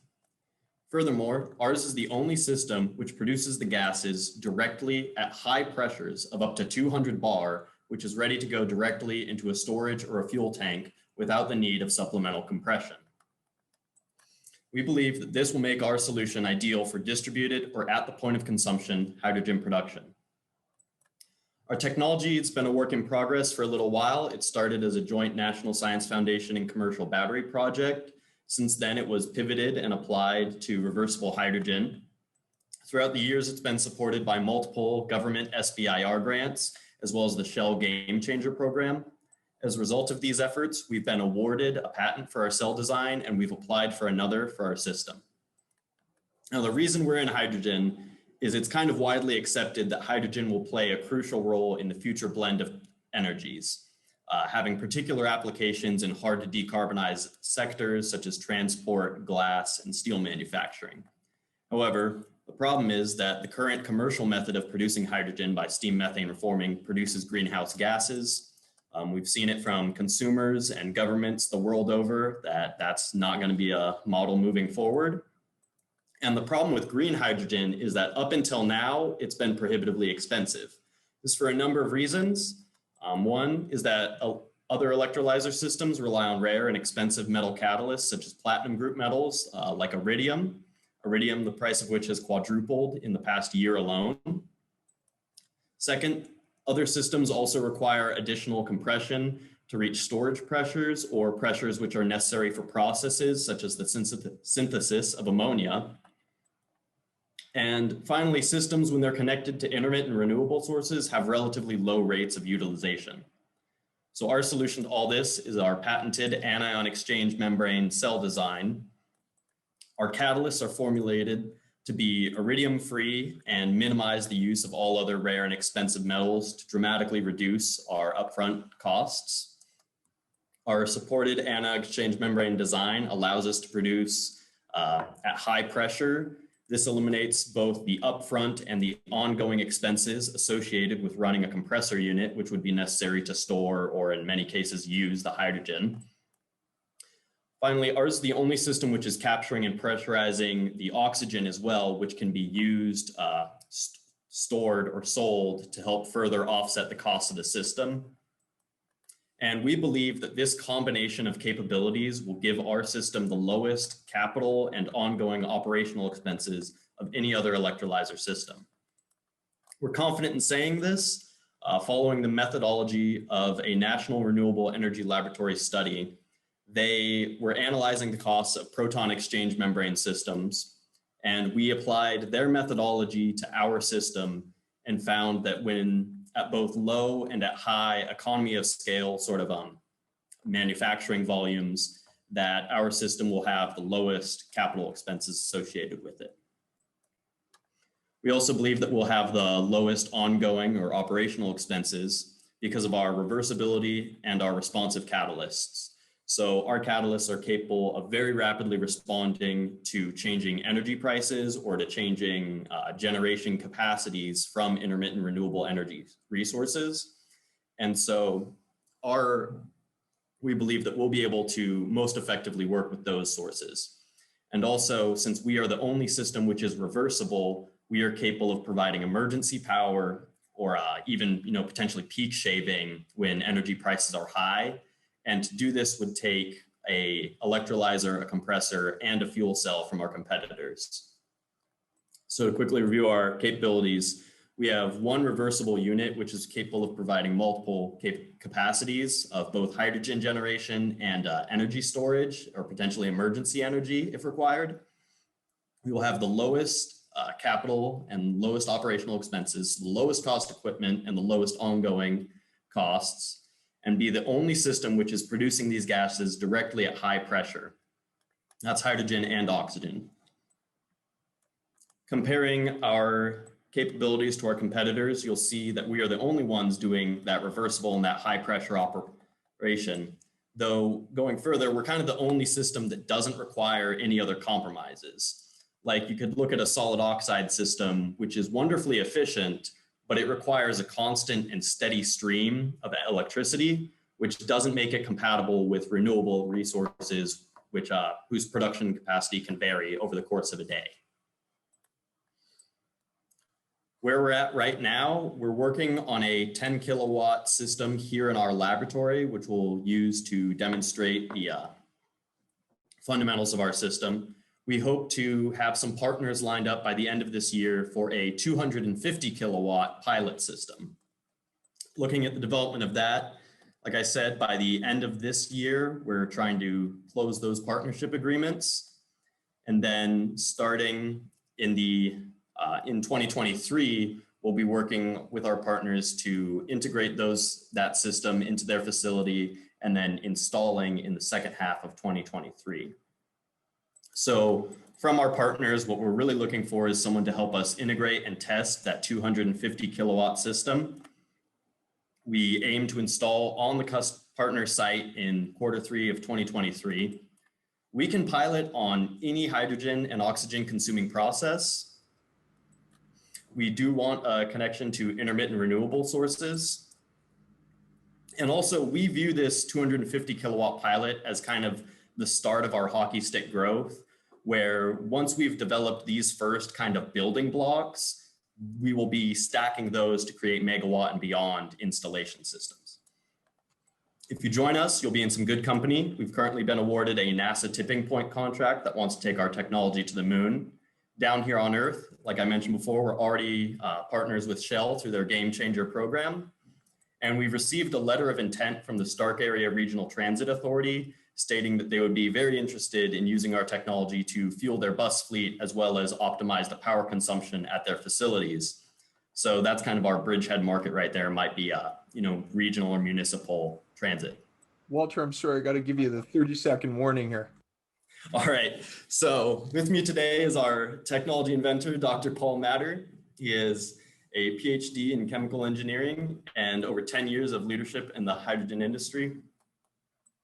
And here's some of our advisors. Just want to point out that they kind of span the range from education to government to industry. So we're drawing from a lot of sources to make sure we have the most cutting edge technology available. Thank you. We're Power to Hydrogen of Columbus, Ohio. Thank you again. Terrific. And let's open it up for questions. I see that Taha, you've turned on your camera, so why don't we let you go first? Hey, great presentation. Lots of questions going through my mind. The first one would be that the first kilowatt hour that you tested in the lab scenario, and now you're going for the 250 kilowatt. What's your highest risk that you see in scaling up? And on the commercial side, what does it look like the market for you? Which market are you going after? Thanks. For the risk question, I'll direct you to Dr. Matter. Hi, this is Paul Matter. So to answer your question about the risk, to go from the 10 kilowatt to 25 kilowatt scale, we will be increasing the area of the cell. So there's some engineering involved with that. We've already done a 10x scale up from our initial lab testing to the 10 kilowatt demonstration system, but this will be the next step in scale up. So that's kind of the main risk is the engineering along getting the same performance at the larger cell area. As far as I can comment real quickly too on the applications, the 10 kilowatt is really just for some early adopter applications where we want to prove out the technology. The 250 kilowatt is where we want to go with this technology. We see the 250 kilowatt is basically, Walter said, the building block for megawatt scale systems. And that's the scale where hydrogen's going to be used the most, is at the megawatt scale. So that's where we intend to go with the technology. Great. Next questions. Yeah, Gabriel here. This reversibility is interesting. Could you talk about the efficiency on that? I have heard that reversible fuel cells are low efficient. So can you expand on that? Thanks, Gabriel. Sure. Walter, if you'd like me to take this, another technical question. But, sure. The reversibility we're targeting, it depends on how you're using the system. If you're running it at the highest possible current density, it's going to be lower efficiency. But on average, we're targeting above 50% round trip efficiency. The reason traditional fuel cells are lower, or traditional reversible systems are lower, is because they tend to run on air when operating as a fuel cell. Since we can compress and save that oxygen, we can run the fuel cell mode on oxygen, which gives a boost to efficiency. It gives about a 10% boost to efficiency. So that's how we can get over that 50% round trip efficiency target. Thank you. Thank you. And maybe I'll turn it over to Narayanan if you have a question. Yep. So I was wondering what part of the process is patented, or what are your patents specifically related to? Sure. So the patent we have been awarded already is on the cell design, essentially the cell architecture. And so kind of the key element there I think we might be having some sound issues with Paul's feed. Paul, do you need to turn off your video? Between one is on operating with pressure differential between oxygen and hydrogen, and the other is on the system.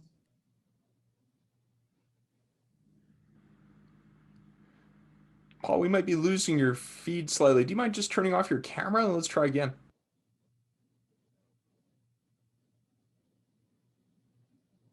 But you are on mute. Sorry. Yeah, hit the wrong button there. So, yeah, I was going to mention the patents. We have a patent for the cell architecture, which is a hybridization between a liquid alkaline cell and a membrane-based cell. We essentially have both layers in our cell design. So we have a pretty broad patent on that approach. And that's what gives us the ability to do the reversibility and the high pressure. The pending patents are on operating with pressure differential, and then also on a system design for a reversible fuel cell system. All right, thanks. Thank you. Tim, go ahead. Hey, Paul. Good afternoon. This is Tim Ong from BHP. A couple of questions. So the first one is really around the space and weight constraint of your equipment. Once it's all put together for the 250 kilowatt system, what volume or space that it will take and what kind of weight it will occupy. The second question, I might have missed it on the slide that was presented, but what's your target cost for production of hydrogen? Sure. Yeah, as far as the size and weight goes, the stack is much smaller. A 250 kilowatt stack is about the size of, say, like a trash can, but it's going to go inside of a shipping container because of all the balance of plant, and that's something we're still designing. But our intention is to be able to fit up to a megawatt of stacks and system within a shipping container, and that's how we would deploy the units. I guess the other question, what was it regarding the cost target? Yes, there's the cost target.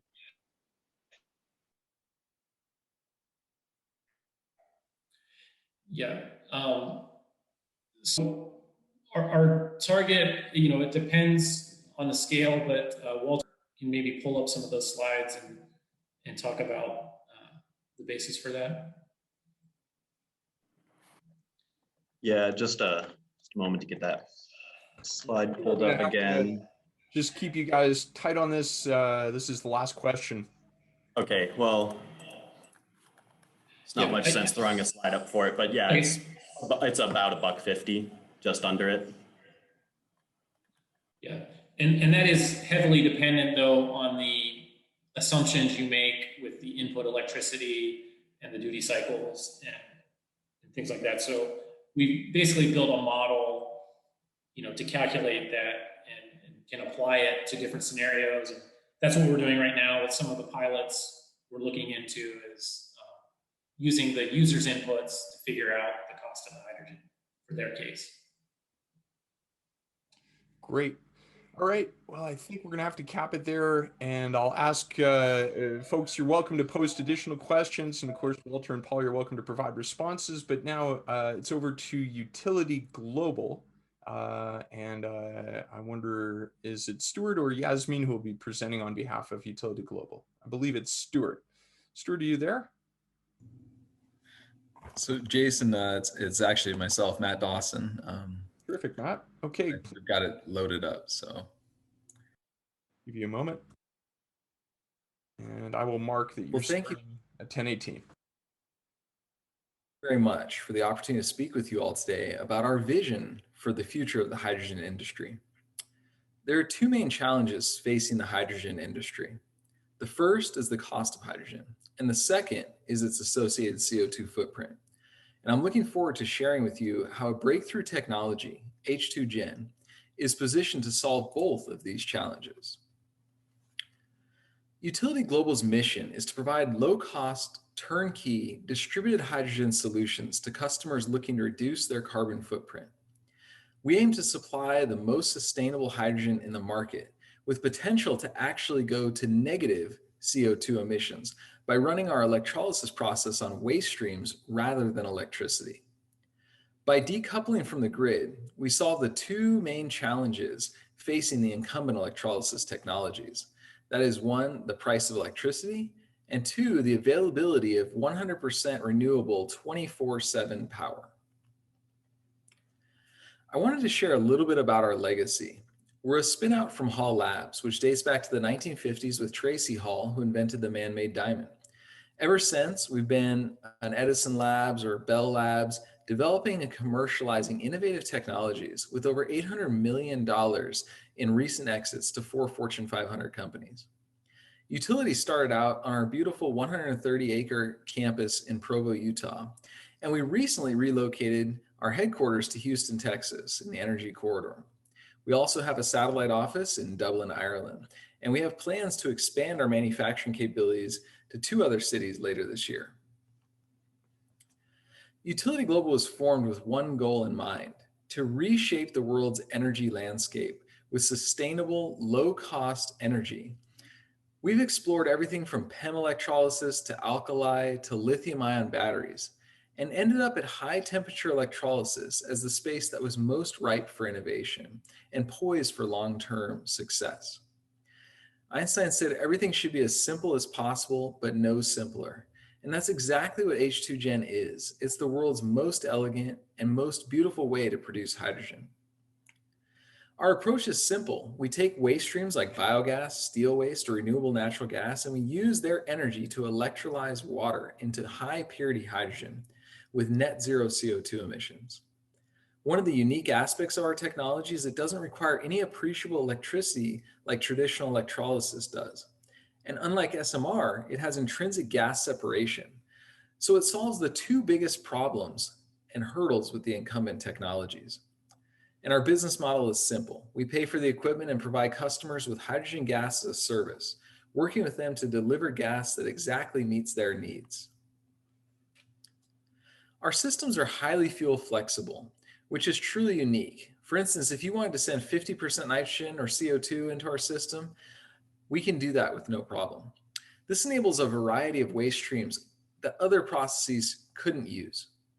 In addition, we can achieve a negative carbon footprint. For instance, if you run on dairy digester gas, according to the CARB standard, we would have a negative carbon footprint of 35 tons of CO2 per ton of hydrogen.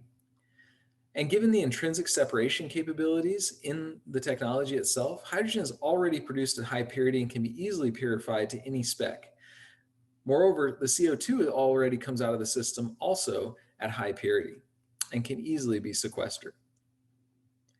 If you look at traditional steam methane reforming, you have a lot of expensive capital equipment, compressors, SMR, water gas shift, pressure swing absorption. H2Gen doesn't need any of these pieces of capital equipment. It replaces all of these expensive pieces of capital equipment with a low-cost component that doesn't require any electricity or gas separation. In some instances, we have to do some waste preparation, but in other scenarios, that's not even needed. If you examine the underlying costs of hydrogen production, you'll notice an interesting synergy with projected future consumption. The cost of compressing, purifying, extracting, and storing hydrogen can often exceed that of making it. Today, most hydrogen suppliers have a one-size-fits-all approach. They purify and compress hydrogen to exactly the same spec, and then they transport it from a central facility to a distributed location where they have to store it and extract it. Thus, we see a massive opportunity for making hydrogen on-site and on demand at the exact specification the customer needs, eliminating many of these ancillary costs associated with hydrogen delivery, and potentially bringing down the cost of distributed hydrogen several-fold from today's $6 to $8 per kilogram. For instance, if you looked at steel or electronics or glass or even some food applications, hydrogen is used at ambient pressure. So why are we spending so much to compress it up to 2000 PSI and store it when you just have to bring it back down to ambient conditions? Likewise, the purity requirements for a steel application are quite different from those of PEM fuel cells or natural gas turbines. By delivering on-site at the spec the customers need, there's a tremendous opportunity for savings. If we look at the cost distribution of hydrogen production, we notice some interesting trends. First, by necessity, the underlying capital costs require substantial utilization of the equipment. This is important because you can't depend on having 2 cents per kilowatt hour green electricity in downtown Houston 24/7. And if you're at 5 cents a kilowatt hour, I probably would love to know who your electricity provider is. But even in that scenario, you're spending $2.75 per kilogram just on the electricity costs alone, neglecting the $2.2 million per ton of CapEx, the additional costs for separation, the margins, compression, et cetera. So you can see practically that you really need 1 cent per kilowatt hour green electricity 24/7 at the location of where your hydrogen needs to be consumed in order for PEM to be competitive with technologies, emerging electrolysis technologies like H2Gen. Distributed traditional natural gas-based SMR is a little bit better, a little bit more economic, but even there, breaking the $2 per kilogram barrier is far-fetched because of the high capital costs. In addition to the costs, sustainability is critically important. The reality is the solutions on the market today aren't really that sustainable. Certainly not if they're driven off the electrical grid. And even if you look 30 years out, the projections of the electrical grid don't get much better. By decoupling H2Gen from the electrical grid and utilizing waste to drive electrolysis, we can truly achieve sustainable, low-cost hydrogen solutions. If PEM electrolyzers are driven off the grid today, we're looking at a carbon footprint of 25 to 35 tons of CO2 per ton of hydrogen. Actually, that's substantially worse than the carbon footprint from SMR-based delivered via liquid or compressed gas. H2Gen can actually go to negative emissions and substantially negative based on the CARB standard. So where are we today and where are we going? We're in the process of scaling our technology up with the aim to deliver commercial scale 1,000 kilogram per day systems in the first half of next year. These systems will be compact, fitting into a shipping container, and of course, with our gas as a service model, not costing the consumer anything, as we'll be able to deliver leading edge efficiency, high quality hydrogen with a fixed contract price and basically a simple offtake agreement. Our systems are compatible with a variety of environmentally sustainable fuels, enabling really, as we talked about, the first true negative emissions, but we also have solutions that have no carbon in the system at all, regardless of whether it's from a waste product or not. So these are systems that are coming up in the near order.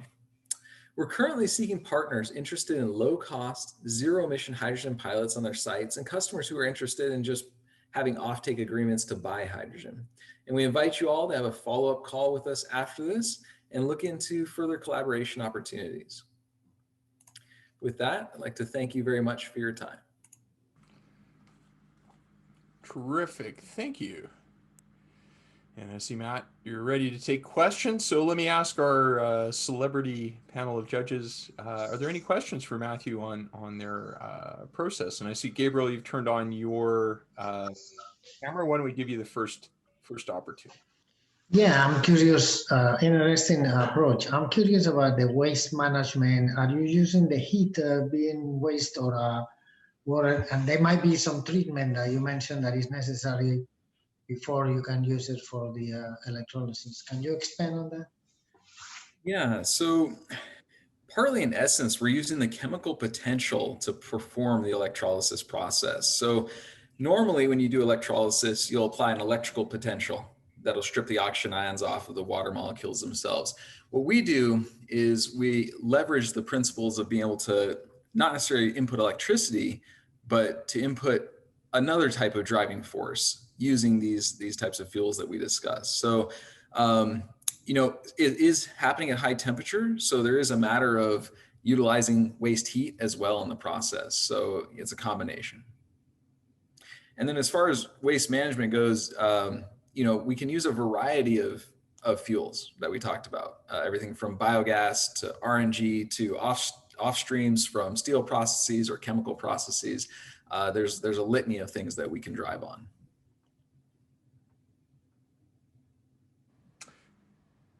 Thanks, Gabriel. Over to Stephanie. Hey guys, so you mentioned that you offer this hydrogen on-site as a service. Do you also provide the feedstock that will go into producing the hydrogen, or is that on the responsibility of the customer? Yeah, so some of the initial deployments, we're going to be partnering with providers that have those feedstocks, whether it's a steel company that has a bunch of waste that they're flaring or using in boilers, or whether it's a renewable natural gas entity or a trader that has a lot of RNG available. So you can see many of the deployments may be just tapping into a natural gas pipeline, if you will, and taking RNG off of that pipeline. So I think there's a whole kind of slew of answers of how we would deploy it. Like I mentioned, there's also these novel non-carbon based fuel sources that we're starting to look at as well. And we see them being ubiquitously available in the future. So, you know, again, kind of a host of scenarios, but accessible fuels anywhere you want to be. Our whole model is doing distributed hydrogen. So it needs to be as accessible as, you know, natural gas or electricity anywhere in the US. Absolutely. If you guys were, you know, to have mass adoption globally, you know, I feel like you'd ultimately run into scenarios where, you know, the feedstock wouldn't necessarily be on site or in close proximity or relative close proximity. So in that respect, are you going to start incorporating the CO2 emissions that would be associated with the transportation of the feedstock into your analysis? Yeah, absolutely. In a scenario where there isn't a totally green or even negative emission fuel that we're driving off of, like an RNG or a biogas or a steel waste, in those scenarios, we certainly could have a carbon footprint associated with the systems, but we would be looking to capture and sequester the CO2 in that scenario. Even if we didn't, though, the chart I showed you is we're still going to be at the point of delivery, the lowest carbon solution, no matter how you slice or dice it, unless, you know, there's some mysterious future where we have an infinite amount of, you know, free renewables 24/7 locally available. But yeah, so yeah, I think there's also our non-carbon solution is a completely revolutionary deployment methodology for us that will solve exactly what you're saying in any scenario where we don't have green fuel available. Yeah, thank you. Let me pass it over to Aurore. Hi, Matthew. Thank you for the presentation. Just one question regarding your solution, because generally containerized or kind of containerized solutions such as yours are more for small to mid-scale production. Do you see your roadmap going up to large-scale solution? And if yes, what are the main, the main hurdles on your path? Fantastic question. I think there's kind of multiple answers to that. Certainly today we're at a smaller scale. We're focusing on a lot of the markets that demand smaller scale, whether it's kind of smaller scale steel users for annealing or whether it's mobility markets, we have a really nice fit and a match between the size we're producing. But we're simultaneously looking to go in the future to these larger scale deployments. And so just this week, we've had multiple meetings where we're looking at these kind of 100,000 kilogram per day type systems. So just massive systems. And those are, of course, a ways into the future. The nice thing about our technology, though, it's modular by intent and by purpose. We can certainly go big, but because we can make it economic at a small scale, we can just modularize and build out that capacity to get to any scale that you want without affecting the economics adversely. So just by being cheap and small to get to from the get-go, we get to be able to be competitive at the big scale as well. Certainly a lot of logistical issues, not to minimize or trivialize it in scaling from 1,000 kilograms to 100,000. It'll be a serious effort. So. Thanks for that. We have 1 minute. Oh, I see. Actually, we are out of time. And I see that Stephanie has posted a final question in the chat, Matthew, that you may wish to respond to. With that, I'm going to ask, well, first, congratulate you on an excellent presentation, very compelling, and then ask Yasmin if you would mind to just turn on your camera and let's make sure that your slide deck is up. Thank you. Hi.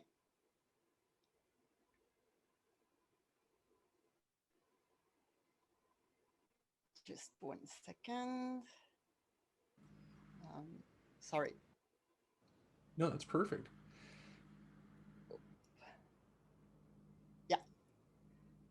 Terrific. So, yeah. Hi, everybody. I'm Yasmin Anslad, and I'm very happy to introduce you to SMO Solar Process today. What you see on the screen is our patented, modular, and solar-powered bioenergy with carbon capture technology that turns any type of carbon-based waste into green hydrogen, dispatchable green electricity, and profitable outputs worldwide, including in low infrastructure locations. We need to reduce the amount of CO2 in the atmosphere and fast. And the green hydrogen is one of the most promising solutions to get there. But to get there with electrolysis, the mainstream tech, wind and solar capacities will need to grow by 10 by 2050. Electrolyzers will need to scale to get competitive, which drives the development of green hydrogen around big hubs to rationalize investment. Territories beyond these hubs will face even later access, higher cost, and minor socioeconomic benefits from the green hydrogen boom. Islands, especially vulnerable to the impacts of climate change, rarely lead on these issues. Many have set ambitious scenarios to transition from fossil fuel to clean energy generation by 2030, which would imply installing about 15 gigawatts of capacity for a conservative estimate of $7 billion yearly revenues. For island natives like the inventor of SMO, finding smart solutions to make islands and other isolated territory more resilient has been a strong guideline that can be found in many features of our tech. For instance, SMO Solar Process is a plug-and-play compact technology that uses 15 times less land than solar PV at same capacity. Each unit offers 2 megawatts, and they can be added up to fit production objectives. SMO can turn a wide range of waste, such as biomass residue, plastics, wastewater sludge, domestic waste, into valuable outputs. Clean energy, biochar, activated carbon, carbon black can be sold at low existing market prices. Because it's energy autonomous and can use different streams of local waste, SMO can be deployed even in low infrastructure locations. We aim to set up joint ventures with regional actors to benefit from their knowledge and networks while we take care of the technology and its upgrades.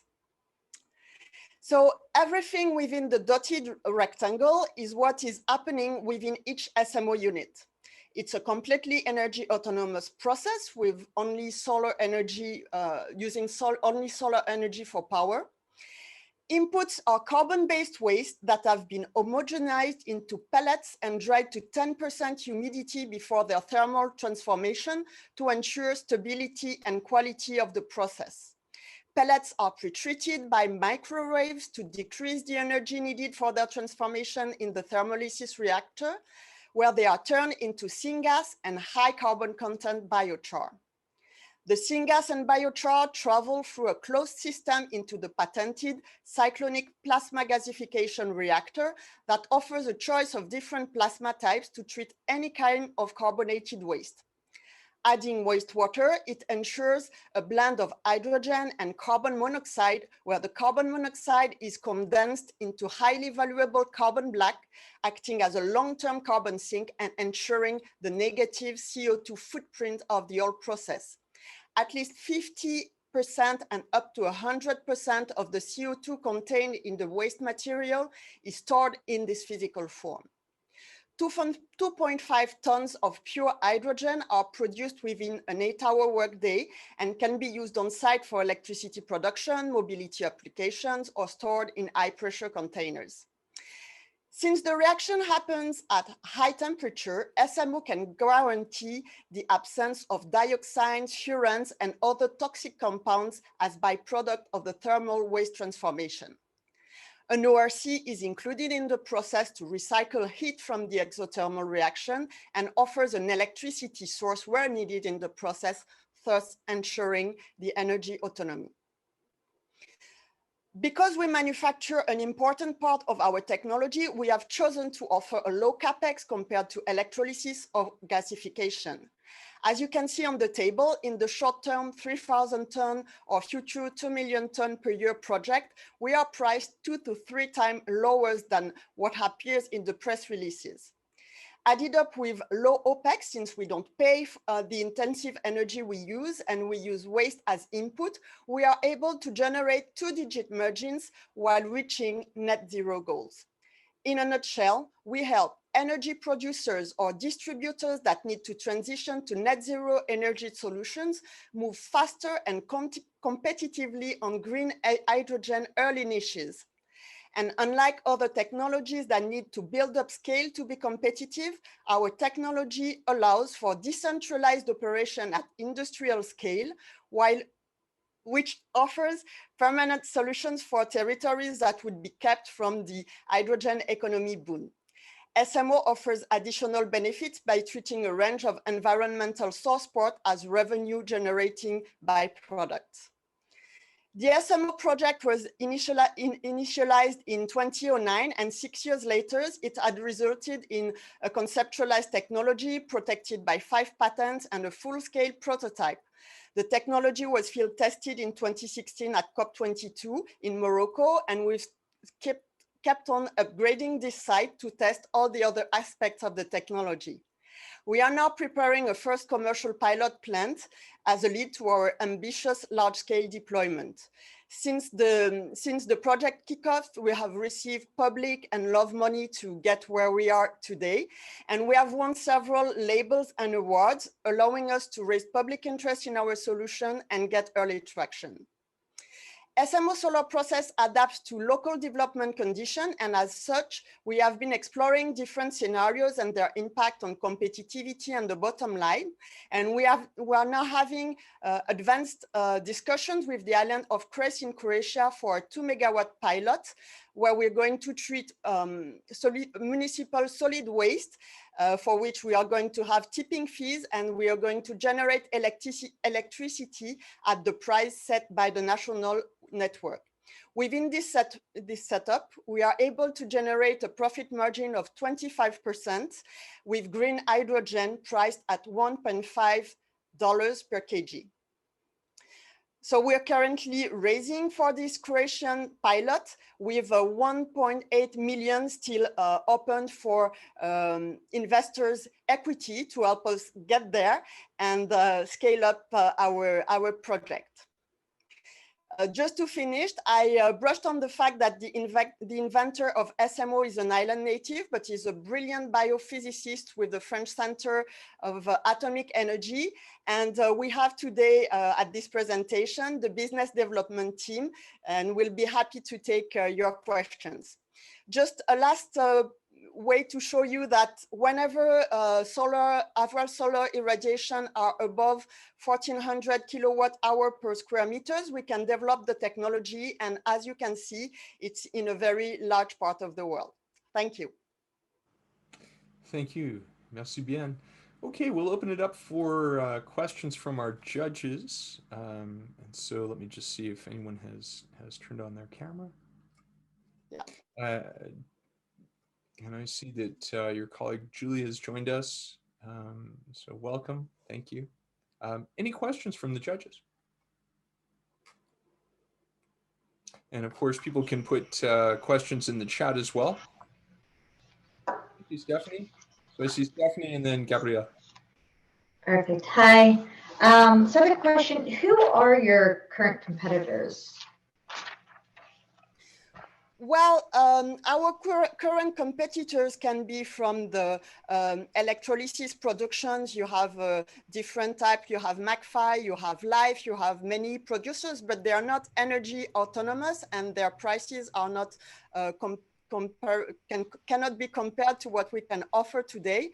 On the other hand, you also have other gasification processes like HGH2 in the US, but they cannot treat such a large range of waste, and they are not energy autonomous. You also have Raven in the US also that use alternative technologies, but this complete autonomy using solar thermal doesn't exist today beside our tech. Gotcha. And what type of investment are you looking for? I know you had mentioned that you still have 1.8 million outstanding for your pilot, but beyond that, what does that look like? Well, if we take the size of a 3,000-ton production unit, which is the size of the nice size project in Europe and the US right now until 2023, well, a capex for us would be 5 units, and it would be around $18 million, compared to $35 to $45 million with the other technologies that I talked about. Gotcha. Thank you. Great. Gabriel. Yeah, this is interesting. Can you explain to me, since you use solar and that is not continuous, what do you do when you don't have the solar power? Sure. I'll let Ivana, my colleague, take these questions. Yeah, hi. So I'll gladly answer this question. The technology is using thermal solar energy directly to power the first step of the process. However, as Yasmin mentioned, the ORC is present to recycle the fatal heat, which is released during the exothermal reactions. So this electricity can be stored and used during the night. However, the whole process is calculated on an 8-hour workday where the sunlight is optimum. So actually the thermal solar energy is used only to raise the temperature in the system to allow the reactions to happen. But there are other sources through recycling heat and excess energy from the system, since the system produces more energy than it uses. Good. Could you just expand? I see that mounted on a truck. So for that truck, how much hydrogen do you produce?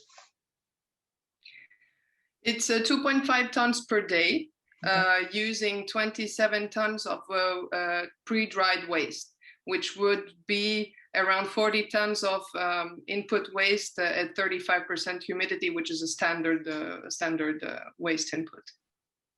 Thank you. You're welcome. Good. Other questions?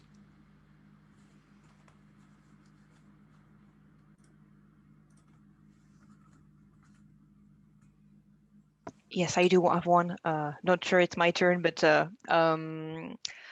Hi, Yasmin and the team.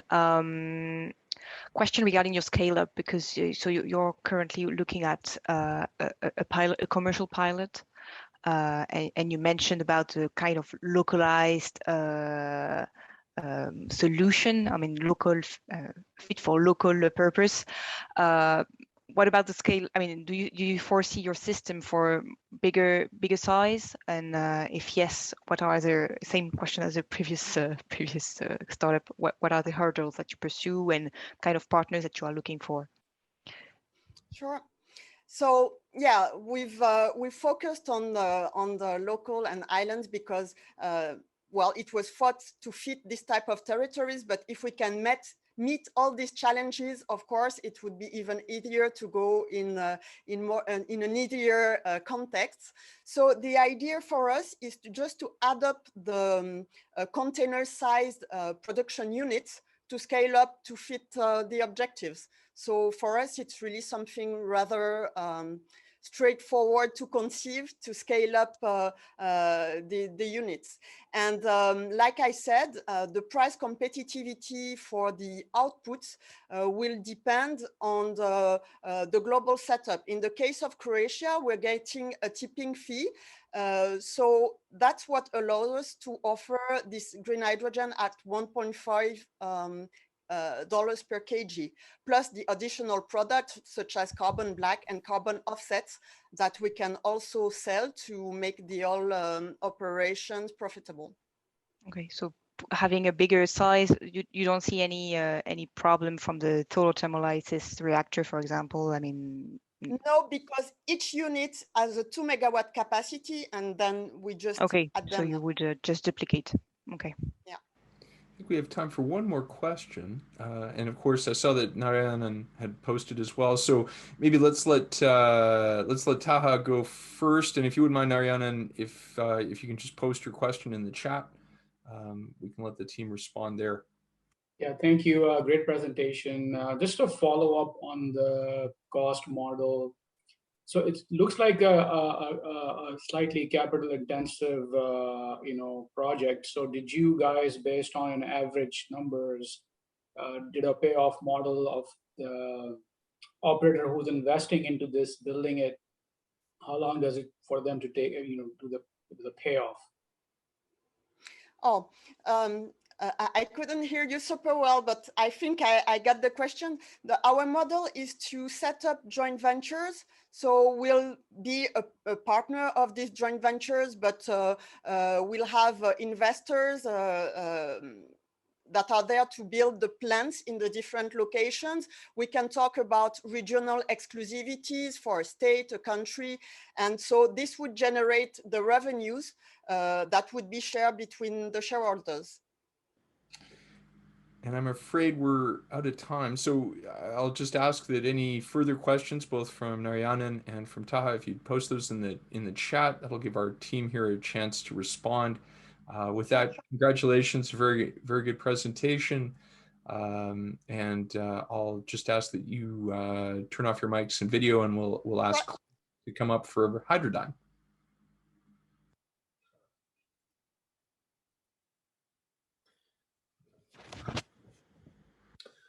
Hello, my name is Clint Dietz, a co-founder and CEO of Hydrodyne. Hydrodyne is a novel catalytic process that eliminates emissions and produces heat, power, and instrument air. It allows producers to meet their emissions standards in a cost-effective way. At Hydrodyne Catalytics, we're pioneering a clean technology that has zero emissions, lowers cap OpEx with greater safety. Our leadership team is qualified by over 100 years of oil and gas experience that gives us frictionless access to customers. I have over 30 years of business and project management experience on 6 different continents. I'm an accredited investor and a serial entrepreneur with a Harvard Business School education. Ryan Woodley, HCL's Chief Technology Officer and the system inventor, grew up in the oil and gas industry as an instrumentation and controls tech and a business owner, and he has extensive oil and gas industry relationships.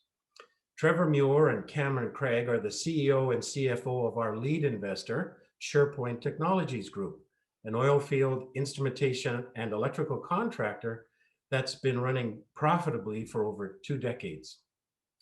David Turner rounds out the management team with his extensive knowledge of pressure vessels and industry certifications. And he's the former president of CESCO.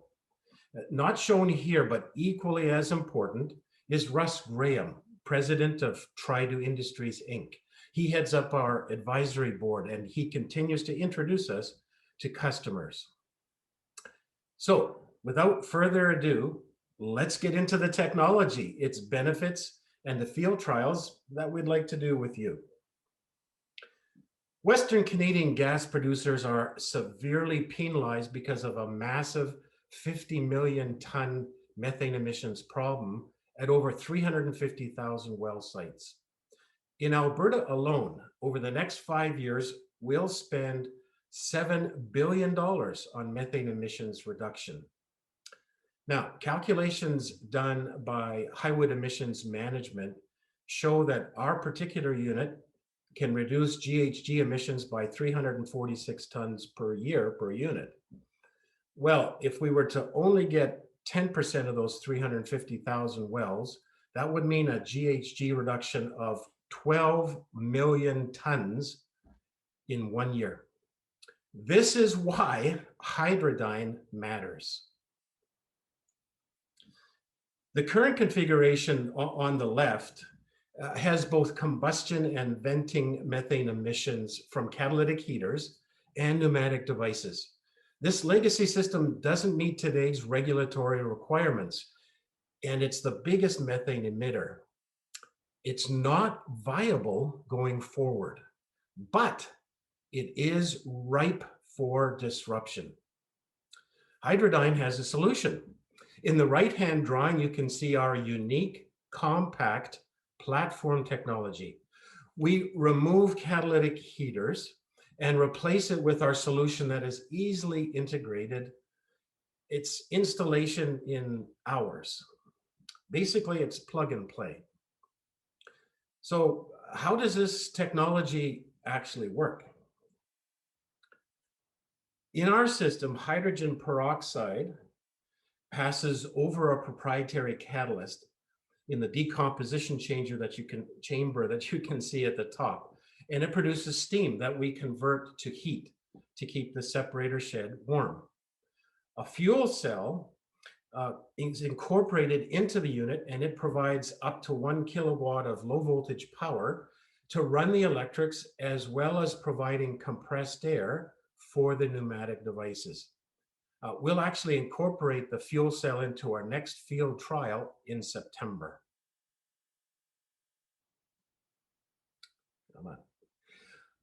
In our system, on the left, you'll see a 3D model that shows the Hydradyne system and how it fits into a typical separator shed. Hydradyne can be specifically tailored and scaled to single or multiple well pads.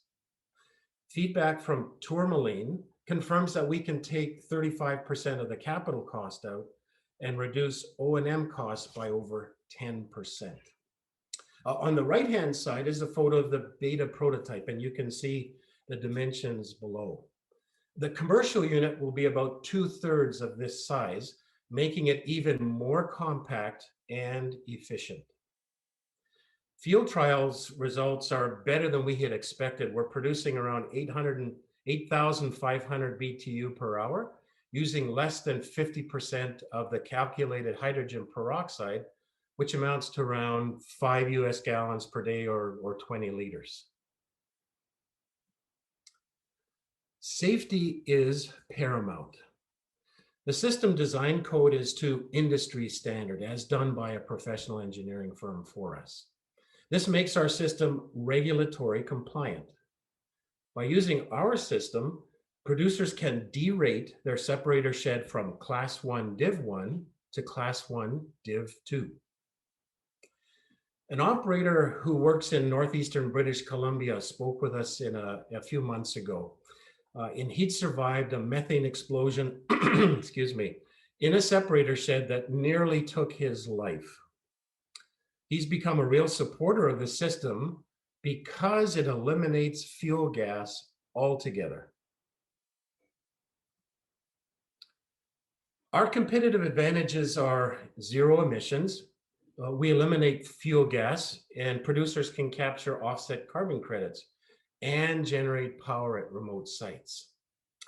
We've submitted provisional patents in Canada and the US and have trade secrets. Full patent applications will be submitted in September. The trade secrets, by the way, are for the proprietary catalyst and the fuel cell. We are currently conducting a field trial with our beta prototype, BP 1.0, as it's affectionately known. We've started value engineering and optimization that will go into the design, fabrication, and assembly of BP 2.0. Cenovus corporate and field personnel came and saw our unit last Tuesday. The area manager for Edson said, "I want to be the first with this technology." And what's interesting is during the break, Morgan Rishko from Cenovus called me. We've now agreed to a pilot budget, which they're happy to support. And now it's a matter of detailed planning with them in terms of the exact location. We have an initial location, but the exact location we'll finalize in the next couple of weeks. That'll be make us revenue positive for our first fiscal year. These trials will lead to commercial production in Q1 2022. Clint, I have to ask you to wrap up because it's time for the Q&A. Yeah, you betcha. So this is our business model. It's cost efficient, and we have recurring revenue streams. This is, we have sites for our field trial strategy that we'd like to do. We'd like to have at least 2 field trials, but we're open to alternatives. Thank you very much. Hydradyne, the only complete solution that offers zero emissions, lower CapEx, greater safety. Thank you. And now we'll open it to questions from our judges. And of course, people are reminded they can post questions in the chat as well. Aurora, I see you've turned on your camera. Why don't we ask you to go ahead? Yes, thank you. Just one question, maybe I just misunderstood, but how easy is for you to, retrofit an existing facility? Yeah, this is my question. Yeah, great, Aurora. Really love the question. So basically, we just unhook the catalytic heater. We plug the lines for the fuel gas. We install our unit exactly where the catalytic heater is, hook it up outside, and then hook up if they need. For example, we just hook into their power. We hook into their pneumatic lines if they have pneumatic devices. It's within hours. The phrase we're using is 1 unit, 1 shift. Great, thank you. Terrific. I see Stephanie, you've turned on your camera. Please go ahead. Yeah. So is adoption of your product primarily driven by regulations within, methane emissions? So definitely, definitely, Stephanie. Directive 60 in Alberta is forcing producers to go to 45% reduction between now and 2025. Those regulations are coming hot on the heels of Directive 60 in Saskatchewan and British Columbia. And I suspect, based on what I'm seeing in the US, that those regulations will come. It's inevitable in the US. Gotcha. So how do you reach the customers that aren't located in regions or countries that have those regulations in place? Yeah, so we're very, very fortunate to have people like Cenovus, who are an international company, and we can showcase our product through them, through their relationships as well. And so we will actually, piggyback on their reputation. There are a number of other producers that have an international presence, and so we're very confident that as we get out there and get results, that things will move along. I must say, this is a platform technology, so it has application beyond just oil and gas. Gotcha. And what would those be then? So let's deal with that. So wastewater management is one of them in both municipalities and pulp and paper. That market is 3 to 4 times the size of oil and gas. There's also the hydroponics market and the aquaculture market, as well as defense. And this is simply because not only do we produce steam, but we produce oxygen as a result of the process. We can use that in those particular applications. Perfect, thank you. Thank you, and over to Taha, I believe. Thank you for the presentation. My question is around, you mentioned that you have the beta version, it's operating right now. So when the product's going to be available, and also, as you said, it's a platform technology. So is your patent is on the process or is on the product itself? So it's on the process, the Taha.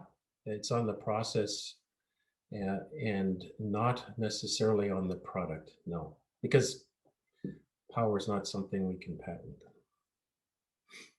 Definitely on the process, we have trade secrets keeping the catalyst and the fuel cell in-house. And when the product is going to be available for the market? Yeah, so we're targeting Q1 of 2022. We have some very significant interest from Timber Rock Energy, and we're working with them right now on the economics, but it looks like they'll be putting in 8 to 10 greenfield new units sometime in the November, December timeframe. So that's a real potential. And with Synovus, we have put in an application to CRIN, and it looks like the strategy there is that they would buy 10 commercial units in Q1 of 2022. Well, I think you have the distinction of announcing a pilot on the air live, so that's very exciting. I have about 1 or 2 more minutes. Todd, did you have another question? No, I'm good. Thank you. Clint, is there anything else you want our audience to know about your current technology development pathway or commercialization plan? Yeah, you betcha. So, it's just really heartening that we'll be revenue positive here in 2021, our first fiscal year, which ends in September. And based on what we're seeing right now, it looks like we're going to be able to meet our revenue targets in 2022. And expanding at pace into the US. We are participating and will start our seed round on September 16th when we pitch in Houston. So very excited to announce that. And it looks like there'll be some very significant interest from investors moving forward. That will give us about a year runway. And probably by 2023, we will begin to expand research and development into the wastewater management area. We already have an industry champion there in Ted Mao, and we're looking at expanding into wastewater management likely in year 3 and 4, but it'll take a while for us to develop the units there. So well beyond oil and gas, we've got a very bright future, and I'm really looking forward to working with some of the people here. Terrific. Thank you very much. And we're at time. I'll just remind the judges that we'll be going into breakout to discuss all of the presentations. And I'll take this moment as well to thank all of the presenters who did a superb job. They're all graduates of Eunike Ventures Radar Program. And both Amy and Thomas are on standby if people have questions for them about the program. This is really the end of the presentations. We'll now break out. We'll have the judges pick a winner, a winning pitch, and then we will come back at 11:15 to announce the winner and wrap up.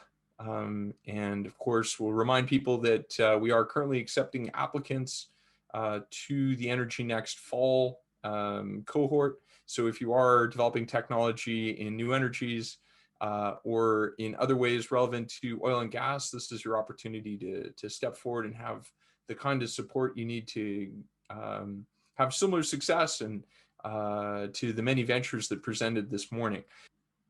Wonderful. Thank you all for coming back. I'll just check to make sure we've got all of our fantastic panel back and our attendees. Once again, this is being recorded.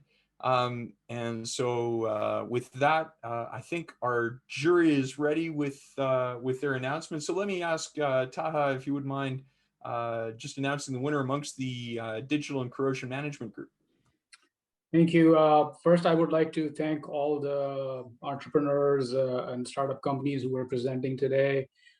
We all really learned a lot, and I think it's a lot of courage to go after your idea and build a company, and then come in front of the investors to present really difficult choices. They're all very good technologies, and as the judges kind of come together and have to decide, we picked Wave 9 as the winner for the first set this morning. Congratulations. Congratulations to Wave 9. That's great validation, and I see Ian just remarking thank you very much, and lots of congratulations going around on that one. And then on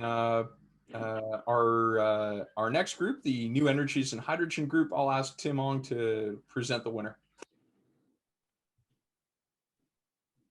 Oh, he's on mute. Thanks for the reminder, Amy. You would have thought by now, after 16 months of working remotely. Could be a t-shirt slogan at this point. Yeah, thanks, Jason. So, the quality of the companies, as Taha mentioned, are awesome, right? So the fact that the ideas that came from this session was quite diverse, everything from hydrogen to waste energy to catalyst, etc. And so applaud all of you for a very succinct and very clear value proposition in each of the area that you presented. The judges have deliberated, and it was a hard choice, but we did decide that power to hydrogen is the overall winner for this particular session in the afternoon. So congratulations to Paul and the rest of the Power to Hydrogen team. Awesome. Thank you very much. And of course, a thank you to our judges and to all of the participating ventures. It's I think Taha said it very well. It takes a lot of courage to get up and present in front of this group of experienced professionals who very much work in this space. So congratulations to you all, and good luck on upcoming fundraising rounds. And we hope that this leads to further discussions with industrial partners around field-based pilots and other support that helps you advance your venture to the next stage of growth, job creation, and ultimately emissions reduction and transformation. So best of luck to everyone there. With that, I want to say just as a few parting comments on this, right, for everyone. Of course, you guys will get feedback, right? So, as part of this, we will go back and meet with all our industry participants and ask them, for a little bit more feedback, right? So each of you can have an indication, what the thoughts were on your technologies, where you are on your value proposition, because that's very, very important. And then I think the second thing is a couple of things. One is, and Tim and Taha are correctly right, it was so difficult for them because, they felt like all the presentations were very, very good and solid, right? And I think that also goes to people had different viewpoints, even on the New Energies batch, right? Because every industry or person participating in the energy value chain is looking through a different lens. And it's how they're taking that value proposition and say, okay, how does it apply to the way I'm taking and using technology innovation, whether I'm investing it from a CVC, whether I'm looking to do a POC, whether I'm looking to do a partnering, right? So I think, you guys all did a great job. And then I also want to just give a congrats to Yasmin. This is just coming from me. I am just amazed about how you're able to speak, so many words, keep on time, because, I don't care how, it's easy to get carried away and stick to that time. And I think everyone ran against that time clock, right? Even if you set the timer, it's, I want to get all of it in, but still it's very, very difficult, even at 10 minutes, right? And so I was really, really impressed on the content and the messaging that Yasmin was able to get out and to fit it on time. So another congratulations. And just a reminder that, we at Eunike, we constantly look at technologies, right? We are always looking at them, having discussions, vetting them. But, we will be opening the applications for the specific Eunike Radar program. And like Jason mentioned, we'll be opening up beginning of August and start to look at companies. So, please start submitting your applications. You can contact our application at www.unikeventures.com, or you can go to foresight.ca, correct, Jason? That's right. That's correct, yeah. I'll post the link. And I'll pass it out to Jason to add a few thoughts. And we'd just like to thank everyone for taking the time out, because it's really important to get that feedback. Yeah, I just want to once again thank all of our participating judges for their time and engagement. It's a big commitment of time in the middle of the summer when there's, as Amy has informed me, a tremendous amount of activity going on in Houston right now. And of course, a very busy time for the oil and gas sector generally, coming out of their annual reporting and strategic planning and budgeting for the fall. So thank you. Once again, congratulations to Wave 9 and Power to Hydrogen, and then a personal note of thanks to our superb team behind the scenes. Maybe they'll turn on their cameras. Lee and Astrid, who are doing a ton behind the scenes to make this event come off with as seamless as they could pull off, in spite of my efforts to mess things up. So thank you, and thank you everyone who joined us today. And I think if they have not received a program booklet, they'll be sending them out too as well, correct? Yeah, I believe everyone who's participated will receive a program book. We will also be sharing the commentary, the questions that each of the ventures were asked with the ventures. I've been doing my best to take diligent notes. And I think with that, that's it. Amy, anything else to say? No, that's it. My side, I think let's go have some lunch, yeah. Or get some more caffeine, but thank you very much, yeah. And thank you to the Eunike Radar team too, yeah. These guys work behind the scenes and then they do the heavy lifting. So many thanks to the radar team too. Awesome. Okay, with that, I think we're adjourned. We'll leave you to your lunch, or if you're in Europe, your late dinner. Perhaps it's time for that glass of wine you've been waiting for. Merci, muchas gracias. Thank you all for being here. And we look forward to continuing with the next round in the fall, as well as for those ventures who will be raising capital, we'll be arranging an investor day in September linked to energyNEXT. So we look forward to that as well.